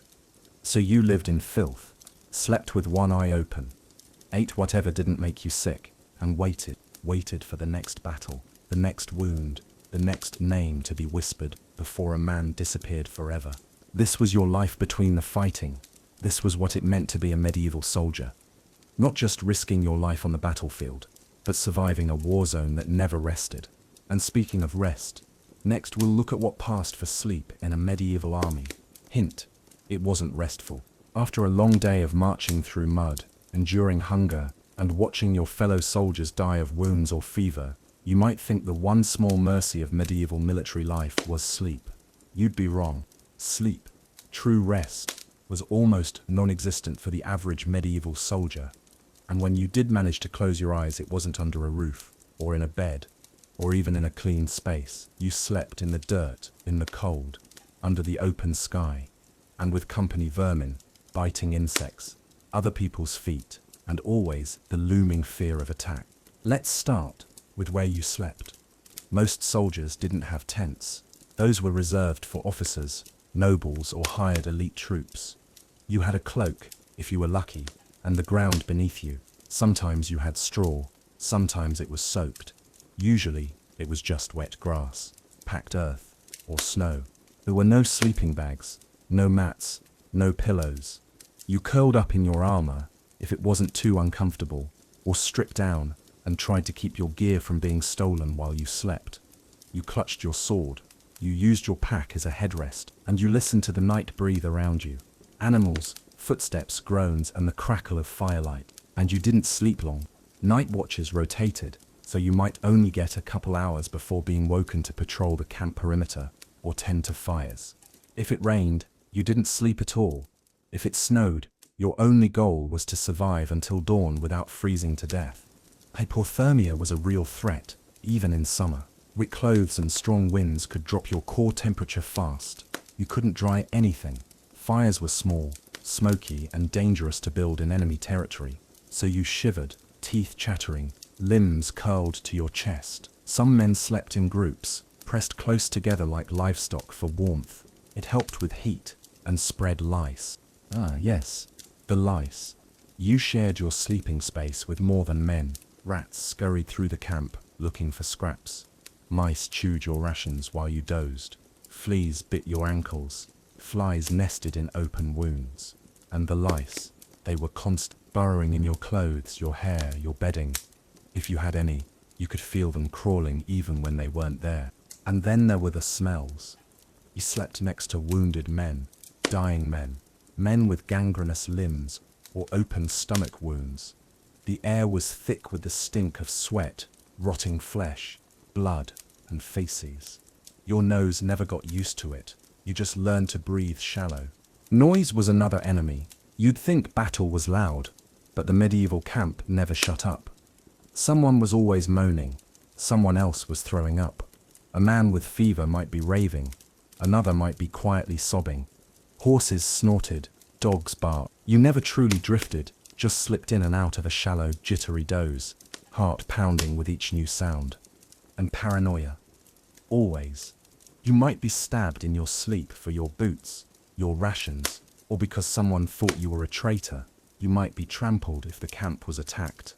There were raids, especially at night, Small enemy parties crept in, set fires, cut throats, and vanished before the alarm could spread. You went to sleep wondering if you'd wake up, or if someone else would do it for you. And even if you managed to rest, you'd wake up in pain. Every joint aching, back twisted, muscles cramping, covered in bites, your clothes soaked with dew or urine. Maybe your sword was gone, maybe your comrade was dead, and if it was raining, your bed was a puddle. You could try to dry your gear, but there were no spare clothes, no towels. You put on what you had, still wet, still stiff, and got ready to march again. Sleep deprivation was constant. You were always tired, always. Not just physically, mentally. The kind of tired that dulls your thoughts, slows your reflexes, makes you forget what day it is. Men stumbled in drills, nodded off while eating, or simply fell asleep standing up. A few just collapsed, mid-march, and had to be dragged back to camp. Commanders didn't care. You were expected to function, to carry gear, to swing a weapon, to run, to kill, whether you'd had 1 hour of sleep or none. And still, somehow, you slept. Because your body forced you to. It shut down, even when it shouldn't. Sometimes in the mud, sometimes beside corpses, sometimes in the middle of battle. There are records of men dozing between waves of attack, heads on their shields, eyes fluttering closed while arrows whistled overhead. And when you dreamt, if you dreamt, it wasn't peaceful. You saw the battlefield again, the noise, the screams, the faces of men you'd killed, the friend you'd lost, the horse that crushed a child. Dreams in medieval war weren't escapes, they were just reruns of horror. Sleep didn't give you rest, it gave you more to carry. So you woke, wiped the mud from your cheek, dug your gear out of the dirt, and stood up, because the army was moving. Again, next we'll look at what you were moving for, your paycheck, or lack of one. Because in medieval war, the reward for all this pain was usually nothing. You've survived battles, wounds, hunger, disease, freezing nights, and the stench of death. Maybe you've marched for months, killed more men than you can remember, and watched your friends die horribly. You did what you were told. You fought hard. You made it back. So, where's your reward? There isn't one. Welcome to the reality of a medieval soldier. No guaranteed pay, no pension, no land, and absolutely no thank you. In fact, there's a good chance you'll return home poorer, sicker, and more broken than when you left, if you're allowed to return at all. Let's start with pay, or the idea of it. In theory, soldiers were supposed to be compensated. Kings and nobles promised coin, land, or plunder in exchange for service. But in practice, payment was often late, partial, or non-existent. It depended on who you served, how well connected you were, and whether your commander felt like paying you at all. If you were part of a feudal levy, a local man conscripted by your lord, you weren't paid at all. Your service was seen as an obligation, a duty you owed in exchange for using land that wasn't really yours. You brought your own gear, your own food, and your own suffering. Your reward, you got to keep living on that lord's land. Maybe, if you didn't complain. Mercenaries, on the other hand, were supposed to be paid in coin, but that came with a catch. Mercenary wages were often delayed, weeks, months, even years. Sometimes the lord you served ran out of money halfway through the campaign. Sometimes the treasury was lost, or the loot didn't match expectations. Other times, they just didn't bother. And what could you do about it? Nothing. You couldn't sue a king. You couldn't strike. If you protested too loudly, you risked being accused of mutiny, treason, or simply getting your throat slit in the night. Plenty of soldiers who raised their voices about money were executed as examples. Some men were promised land, especially for crusades or long campaigns. Serve faithfully, and you'll be granted a plot of conquered land in the Holy Land or on the border. But this was usually a lie. The land often never materialized, or it was worthless, or too dangerous to farm. Worse, it might already belong to someone else, and now you were caught in a new fight just to hold it. There was also the promise of loot, the great equalizer of medieval war. When you couldn't rely on payment from your lord, you took it directly from your enemy. Gold, livestock, weapons, boots, clothing, grain, anything that could be carried. Armies turned into mobs the moment a city or camp fell. But looting was a gamble. If you were late to the scene, everything was gone. If you weren't in the right unit, you weren't allowed in. If your commander declared a no looting order and you disobeyed, punishment could be severe: flogging, mutilation, or death. And even if you did grab a sack of silver or a fine sword, chances were high that someone stole it from you before the night was over. Some soldiers resorted to robbing civilians or even their own comrades. In long campaigns, whole armies became indistinguishable from bandit bands, taking what they needed, not because they were greedy, but because they were starving and unpaid. And what about after the war? There were no pensions, no thank you for your service. You limped back home, missing fingers or with an infected wound, hoping someone remembered who you were. Maybe your family still had your farm. Maybe your village wasn't burned down while you were away. Maybe someone still cared. If you were visibly wounded, people looked at you with pity, or suspicion, or fear. Some saw veterans as violent, unstable, and dangerous, not heroes. Others just saw you as a burden. You couldn't work the fields like before. You drank too much. You talked about things people didn't want to hear. You were broken, and nobody wanted to fix you. If you tried to live off your reputation, good luck. Most medieval communities didn't reward veterans. Honor was for nobles. Songs were written about knights, not the common men who actually fought the battles. Your name wasn't recorded. Your deeds weren't remembered. You were just another dirty soldier, quickly forgotten. A few men tried to make soldiering a full-time career, serving in multiple wars across different kingdoms as hired blades. But even they suffered, aging mercenaries with no home, no savings, and no safety net. When their sword arm gave out, so did their value. Many ended up begging, robbing, or dying alone in ditches. And here's the bitter twist. If you were killed in battle, your family got nothing. No death benefit, no funeral fund. Your corpse might not even make it home. They might never find out how or where you died. If they were lucky, a fellow soldier brought news.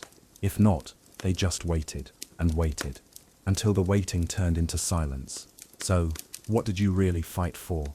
Not wealth, not security, not even honor in most cases. You fought because you had to, because you were told to, because you had no other choice. And when it was over, you were expected to disappear, quietly. But the war didn't disappear from you. It stayed, in your bones, in your nightmares, in the way your hand shook when you touched a blade. That was your payment, a body ruined, a mind haunted, and a world that had already moved on without you. Up next, how religion complicated everything, especially for soldiers who had to kill in God's name and live with what that meant. Being a medieval soldier meant more than risking your body. It meant risking your soul. Because while you swung your sword, your mind was burdened with another weight. God was watching. And in the Middle Ages, that meant everything. Religion wasn't a side note in medieval life. It was the framework of reality. Heaven, hell, angels, demons, sin, salvation. These weren't abstract ideas. They were constant, terrifying truths. You could feel them in every church bell, every sermon, every priest's warning. And if you were a soldier, it got complicated fast. Let's say you were a Christian footman in a feudal army. You'd been told your duty was to your Lord, and by extension to God. But what did that mean when you killed another Christian? Was that still holy? What if they'd already been baptized? What if they begged for mercy? Suddenly, every battlefield became a spiritual minefield. Some soldiers were reassured by priests who traveled with the army. They said things like, "God forgives the just," or "This war is righteous." But these were the same priests who watched battles from a safe distance. When you stood over a man bleeding out, your sword in his gut, the priest wasn't there to explain what God thought of you in that moment. So you guessed, you hoped, you prayed you hadn't just doomed your soul to eternal fire for doing what your commander ordered. And then came the Crusades, the ultimate blend of religion and warfare. Christian knights and foot soldiers marched thousands of miles to kill in the name of God. They were promised absolution, forgiveness for all sins if they died on the journey. Many believed they were doing holy work. Fighting infidels wasn't just accepted, it was celebrated. But the reality on the ground wasn't so pure. Crusader armies didn't just fight enemy soldiers, they sacked cities, slaughtered civilians, burned homes and butchered people by the thousands, including other Christians. Sometimes they killed women, children, the elderly, all while carrying crosses on their chests. What did that do to a man's conscience? Some hardened themselves. They said the dead weren't really innocent, that it was God's will. Others broke down. Some wrote journals confessing confusion, guilt, or fear. Because even in a so-called holy war, nothing felt holy when the blood soaked your hands. The fear wasn't just about guilt, it was about judgment. You were told that unconfessed sins sent your soul to hell. But what if you died suddenly in battle? What if your last act was stabbing a man in the throat? Did that count as a mortal sin? Would your soul fall straight into damnation before your body hit the ground? Soldiers asked priests for last rites before battle. They confessed their sins, just in case. Some carried religious relics, tiny bones of saints, scraps of holy cloth, as spiritual armor. Others painted crosses on their shields. They weren't trying to show off, they were trying to stay out of hell. And yet, war made sin almost impossible to avoid. You were encouraged to steal. Looting was how armies survived. You broke commandments routinely, killing, coveting, lying, and for many, visiting brothels between battles. You might be forced to desecrate a church, burn a monastery, or fight on a holy day. Every step forward seemed to put your soul 1 inch closer to eternal punishment. Some soldiers developed complicated justifications. It's not murder if it's war. They deserved it. God will forgive me. I had no choice. Others simply gave up, assuming they were already damned and might as well lean in. But guilt found ways to follow them. Veterans spoke of dreams, vivid, bloody dreams. Faces of people they killed, screams, fire. The feeling of being dragged down, clawed at by invisible hands. Others developed strange rituals, praying for every man they killed, fasting for days, making secret pilgrimages to try and earn forgiveness. And if you came home, your local priest might not welcome you. Some churches refused burial to known killers. If you confessed too much, you might be labeled unholy, even cursed. Families rejected veterans. Some lived in the woods, isolated, trying to repent for sins they couldn't name but couldn't forget. And then there was the fear of dying in sin. If you died suddenly, with your soul unclean, there was no saving you, no purgatory, no redemption, just hellfire. So soldiers sometimes carried small scrolls of confession on their person, hoping that if someone found their body, they'd rid it aloud and spare the soul trapped inside. In war, you risked death, but in medieval war, you also risked eternity. You didn't just fear the enemy's blade, you feared what came after it pierced your heart. Not just the pain, not just the silence, but the voice, divine or demonic, whispering in judgment. And yet you fought, because you had to, because your Lord demanded it, because your village depended on it, or because the church said it was righteous. You picked up your sword, painted a cross on your shield, and prayed that when the time came, God would understand. Coming next, what happened when that holy war dragged you halfway across the world, into the sand and suffering of the Crusades, and why the journey itself was a new kind of nightmare. Imagine this, you're a poor farmer, scraping by in a village you've never left. One day, a priest arrives, preaching salvation. He says God needs you, that if you take up the cross, all your sins will be forgiven. You'll see the Holy Land. You'll win glory, maybe even treasure. All you have to do is walk thousands of miles and risk your life killing strangers in a land you don't understand. That's how a lot of men ended up on crusade. Between the 11th and 13th centuries, the Crusades were the ultimate example of mixing war with religion. Europe's kings and popes launched armed pilgrimages to retake Jerusalem, supposedly from the infidel, though many targets weren't Muslim at all. If you were a knight, a peasant, or just desperate enough to leave your old life behind, you were told this was your holy duty, a guaranteed ticket to heaven. What they didn't tell you was just how miserable it would be. Let's start with the journey. From France or England to Jerusalem could mean walking 2,000 miles or more, through rivers, mountains, deserts. There were no supply trains ready for you. You had to carry your food, scavenge, or rely on the hospitality of towns along the way, many of which were already starving or hostile. The sun scorched you during the day. At night, the cold bit through your blanket, and every step further east took you further from help. Hunger was constant. Soldiers and peasants alike died of starvation before ever seeing an enemy. They resorted to eating grass, dogs, leather, and each other. There are documented cases of cannibalism during the First Crusade, starving men roasting the bodies of the dead, and worse. The Holy Land didn't feel so holy when you were chewing on a corpse just to stay alive. In the heat, medieval Europeans weren't built for desert warfare. They wore heavy wool and iron in Middle Eastern summers, often with no shade and no water. Dehydration killed thousands. Armor baked skin, wounds festered in minutes. Blisters burst and became infected. Your feet bled and then kept marching anyway. If disease didn't get you, local politics might. Crusader armies weren't united. They were fractured, full of lords with conflicting orders, rivalries, and personal agendas. Entire campaigns fell apart because someone wanted credit or loot. You could be ordered to march into a trap, die in a siege that didn't matter, or abandon allies mid-battle. There was no loyalty, only power plays. And then came the sieges. If you thought storming a European castle was bad, try doing it in Antioch, Acre, or Jerusalem. With limited supplies, disease running rampant, and walls made of solid stone, you'd sleep outside, in the dust, surrounded by corpses, waiting weeks or months under a blistering sun. Inside the walls, the enemy waited. Archers picked you off. Boiling oil scalded your friends. Night raids left you in panic. And when the walls finally fell, it wasn't triumph, it was slaughter. Crusader armies massacred cities, including civilians, clergy, women, and children. Blood ran in the streets of Jerusalem, not metaphorically, but literally, ankle deep. Men celebrated as if it were a holy victory, but later wrote about what they saw with horror. Some wept, others were never the same. And still, the journey wasn't over. You couldn't go home yet. The land had to be held.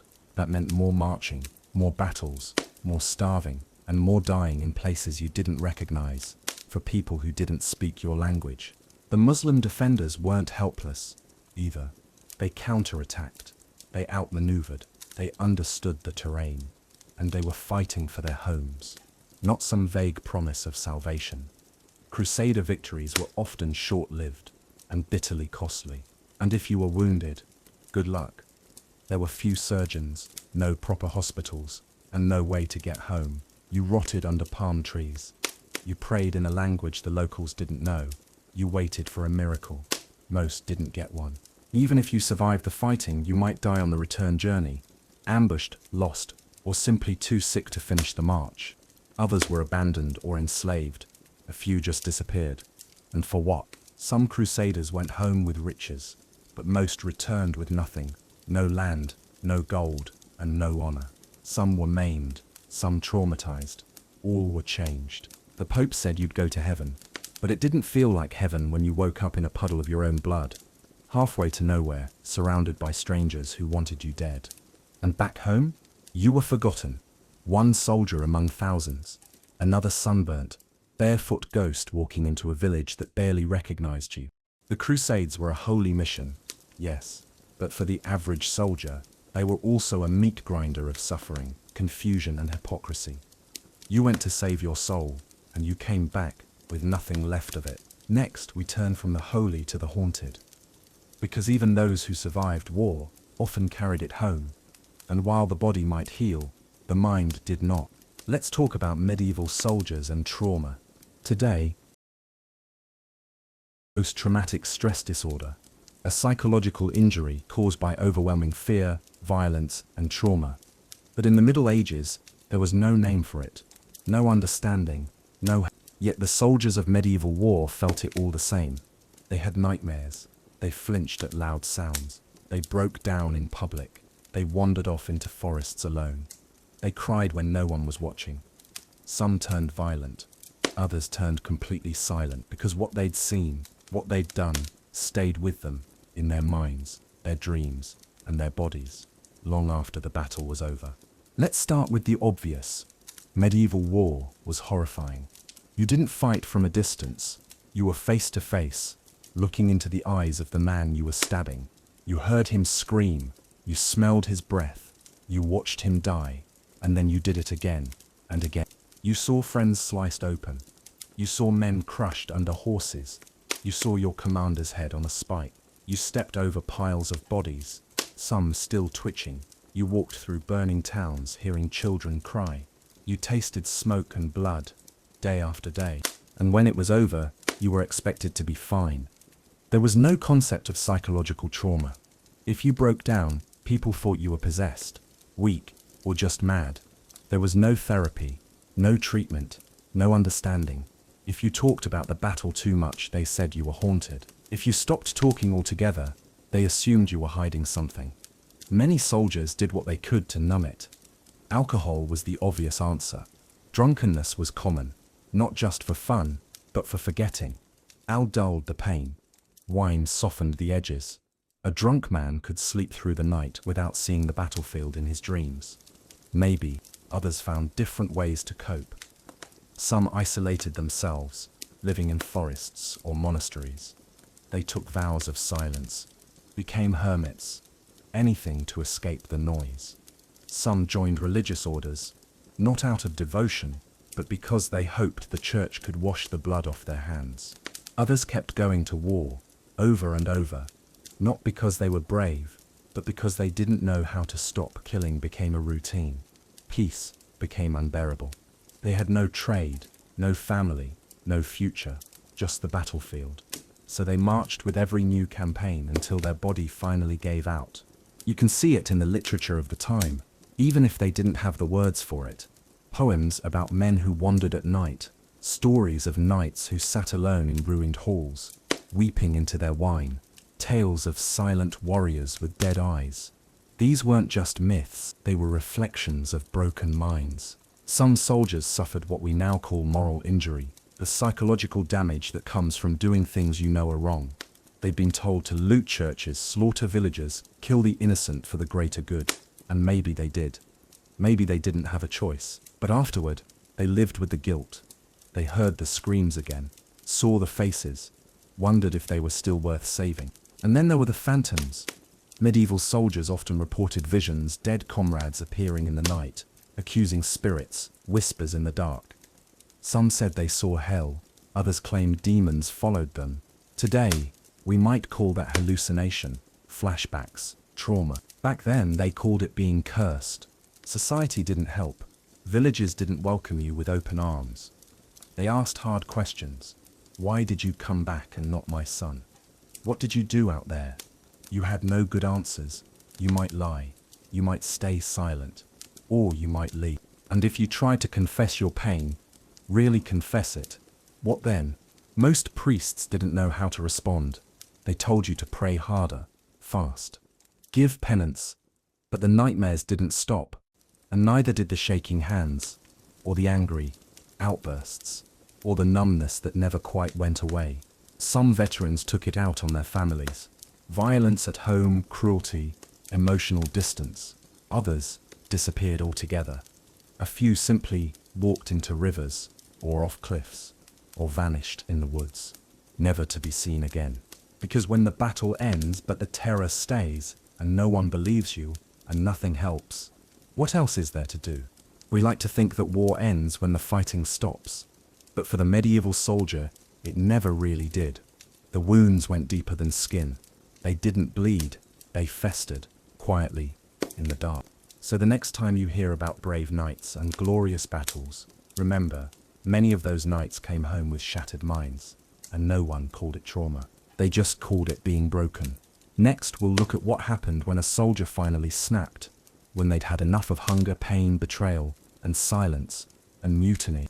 Every army has its breaking point, and in the medieval world, that point came quickly, after weeks of hunger, unpaid wages, filthy camps, and endless violence. Some soldiers didn't wait to die on the battlefield. They died trying to leave it.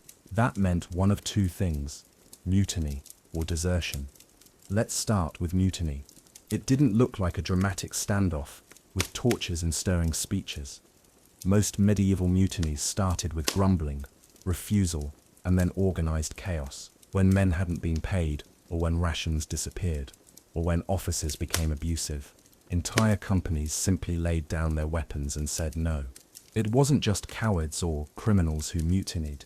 These were often battle-hardened men who had reached their limit.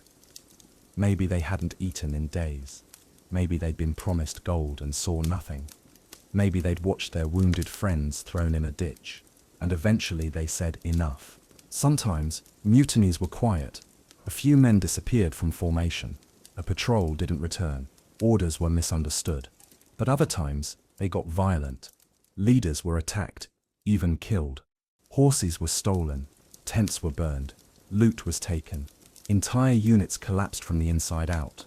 One famous example: the free companies of the 14th century. Groups of mercenaries who, once unemployed or unpaid, turned on their employers and became roaming bands of armed raiders. They pillaged towns, robbed nobles, and carved out their own mini-empires. They weren't criminals originally, they were just soldiers with no options left. But mutiny was risky. If you were caught refusing orders, your fate was brutal. Punishments included flogging, branding, mutilation, and death. Some were hanged, others beheaded. A few were tortured first. And this wasn't rare. Commanders made examples out of mutineers, because fear was the only glue holding some armies together. Then there was desertion, running away, slipping off into the night, vanishing before dawn. And for many, it felt like the only way out. Desertion happened constantly. Soldiers ran when the march became too hard, when they were sick, when the enemy looked too strong, when they hadn't eaten in a week, when the man next to them died screaming and no one even blinked. Some deserters went alone, others in small groups. Some left notes, most didn't. They dropped their gear, took what they could carry, and vanished into the forest, hoping no one would follow. But the world wasn't kind to deserters. They were hunted, literally. Lords sent riders after them. If they were caught, they were dragged back in chains. If lucky, they were flogged. If unlucky, they were executed in front of the whole army. Hung from trees, tied to stakes. Sometimes their bodies were left out as warnings. Even worse, if you deserted in enemy territory, you had nowhere to go. Locals hated you. They might turn you in, or kill you themselves. You had no food, no shelter, and a price on your head. And even if you made it back to your village, you weren't safe. Desertion was a crime. You could be arrested, your land taken, your family punished. Some deserters tried to hide their past, changed names, disappeared into monasteries, became criminals, just to survive. But still, thousands deserted. Because fear of death wasn't as strong as the certainty of suffering. Because staying meant losing yourself. Because you couldn't take another day of pretending this war was worth it. And some, rather than deserting or mutinying, simply gave up. They stopped marching, stopped fighting, let themselves be taken, or walked straight into battle with no guard up. It was a form of slow suicide, and everyone knew it, but no one talked about it. Because morale wasn't just low in medieval armies, it was non-existent. Most men weren't fighting for glory, they were fighting to get through the day, so the army kept shrinking, not always from battle, but from within. The system punished deserters and mutineers, but never asked why they snapped, never questioned the lies, the hunger, the filth, the wounds that didn't heal. It just replaced them, like broken tools. And in a way, that's what soldiers were: replaceable, forgettable. Anonymous figures in a line that stretched into history, most remembered only by the blood they spilled and the uniforms they abandoned. Next, we turn to the lucky ones, the survivors who made it home and discovered that sometimes home wasn't waiting. You made it. You limped through the final battle. You endured the hunger, the rot, the cold. You dodged arrows, buried friends, and somehow you didn't die. After months, maybe years of war, you're finally going home. But what no one told you is that home wouldn't be the same. And neither would you. The first thing you noticed when returning wasn't joy, it was distance. People stared at you like a stranger. Kids ran from your shadow. Your neighbors didn't know what to say. And worse, some of them did, and they ask the question every survivor dreads. Why did you live when others didn't? In a tight-knit medieval village, everyone knew someone who had gone off to war. A son, a husband, a brother. Not all of them came back. If you did, you were living proof that someone else didn't make it, and not everyone saw that as heroic. Some saw it as suspicious, accusatory. Did you run? Did you leave them behind? Why are you the only one who came back with both arms? No matter how much blood you spilled or wounds you bore, someone always questioned your survival. And then there were your wounds. You didn't return looking like the same man who left. Maybe you were missing an eye, a leg, a few fingers. Maybe your face was burned, or your voice was hoarse from a crushed windpipe. You looked like death, and people treated you like it. There were no pensions, no support, no rehabilitation. You were expected to go back to work, back to farming, back to lifting tools with broken hands, or digging trenches with shattered knees. Couldn't manage it? Too bad. You became a bird. If you had no family, or your land had been seized while you were away, you became a vagrant. You wandered, slept in ditches, begged for food in towns that turned their backs.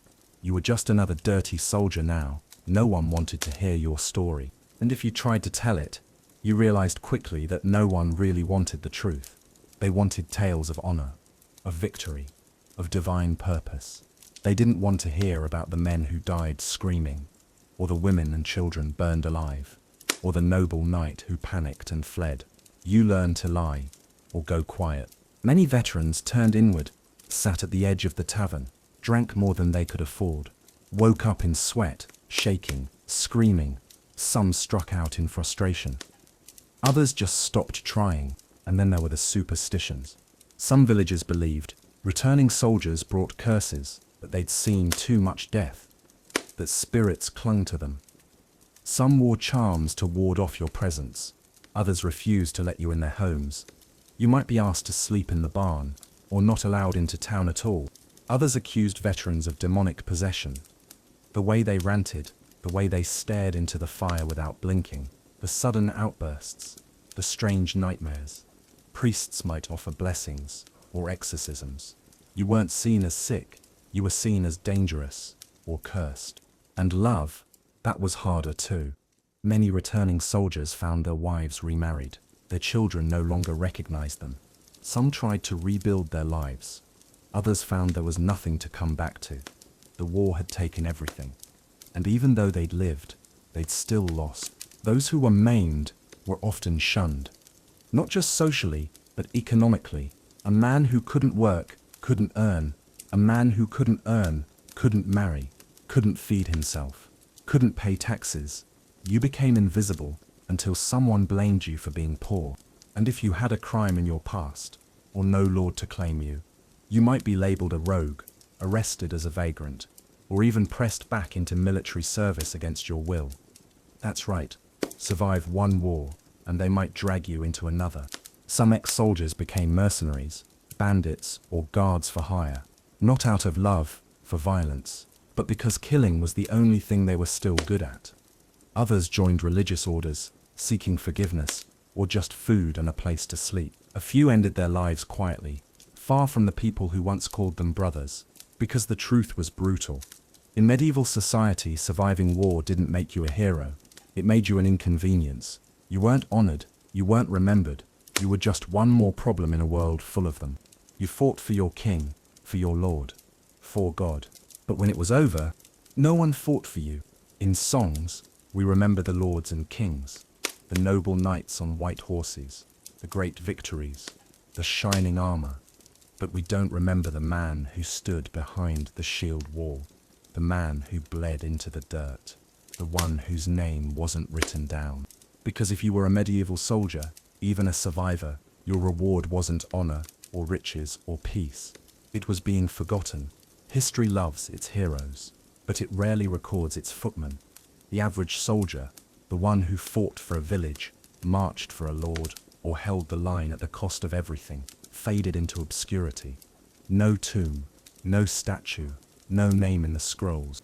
Your entire contribution to the war effort was a notch on someone else's tally. One more body in the levy, One more sword in the count. And once you were gone, from wounds, sickness or age, no one remembered who you were. Your family might have for a while, but they died too, or left, or remarried, and the stories faded until all that was left was a patch of ground, maybe a wooden cross that fell in the first storm. Meanwhile, the noble who ordered the war had their deeds written in ink and gold. Chroniclers praised their strategy, painters depicted their glory. They were remembered. Even when they lost, you, the soldier, you could have fought in 5 campaigns, lost a hand, saved your commander's life, and still been buried in a mass grave. Your name never spoken again. It wasn't just death that erased you, it was life. As soon as you were no longer useful, no longer able to fight, you became invisible. Too sick to work, you were a beggar. Too broken to serve, you were dead weight. You weren't honored, you were ignored. There were no war memorials, no annual remembrances, no holidays for the fallen, no gravestones carved with respect. Even in churches where knights had effigies and banners, the common soldiers were lucky to be listed among the dead. And if you tried to speak, to tell your story, no one listened. Or worse, they didn't believe you. Because your war didn't sound like the war they wanted to hear. You talked about the smell, the terror, the betrayal, the hunger, the priest in armor, the woman begging for her child. That wasn't heroic. That wasn't the version that made for a good sermon or a noble's bedtime story. So your words died with you. And what did that leave? A field, a pit, a fading stain on the ground where your blood mixed with hundreds of others, a rusted sword buried under moss, a story untold, a life unmarked. And yet, there were thousands like you, across centuries, across continents, soldiers who marched not for glory, but because they had no choice, who fought not because they were brave, but because they were terrified, who didn't want to be remembered as warriors. They just wanted to be remembered. But the world moved on, and you didn't. That's why, when we speak of medieval war, we have to look beyond the kings and castles, beyond the myths. We have to dig into the mud, into the blood, into the shadows, where real soldiers lived, fought, died, and disappeared. Because the true cost of war isn't measured in victory. It's measured in the silence that follows. When we think of medieval war today, it's usually through a polished lens. Films show glistening armor, honor-bound knights, noble duels, and armies fighting for love, land, or glory. The banners flutter in the wind, the battles look clean, the deaths look poetic. But that's not how it was. The myth of the medieval soldier is one of purpose and pride. The reality was far darker: confusion, filth, fear, and suffering. In the stories, soldiers go off to war with speeches and songs. In reality, most went because they were told to, by a lord, a priest, or sheer poverty. They didn't have a choice. They weren't warriors by profession. They were farmers, bakers, smiths, young boys and old men, thrown into chaos. In the stories, battles are decided by courage and strength. In reality, they were won by weather, logistics, and who didn't die of dysentery first. The myth shows duels between noblemen. The reality, a screaming crush of bodies, mud-soaked men stabbing wildly, trampling each other, dying without knowing who killed them. The myth says God was on their side. The reality was soldiers praying just to stay alive, confused about what righteousness looked like when they were looting monasteries and killing peasants. We see the knight in shining armor. We forget the peasant in a blood-stained tunic, missing half his fingers, coughing up mud from sleeping in a ditch. The myth paints the Crusades as a divine mission. The reality was starvation, madness, betrayal, and atrocities committed by men who thought they were doing God's will. And worst of all, the myth remembers the winners. The reality forgets the dead.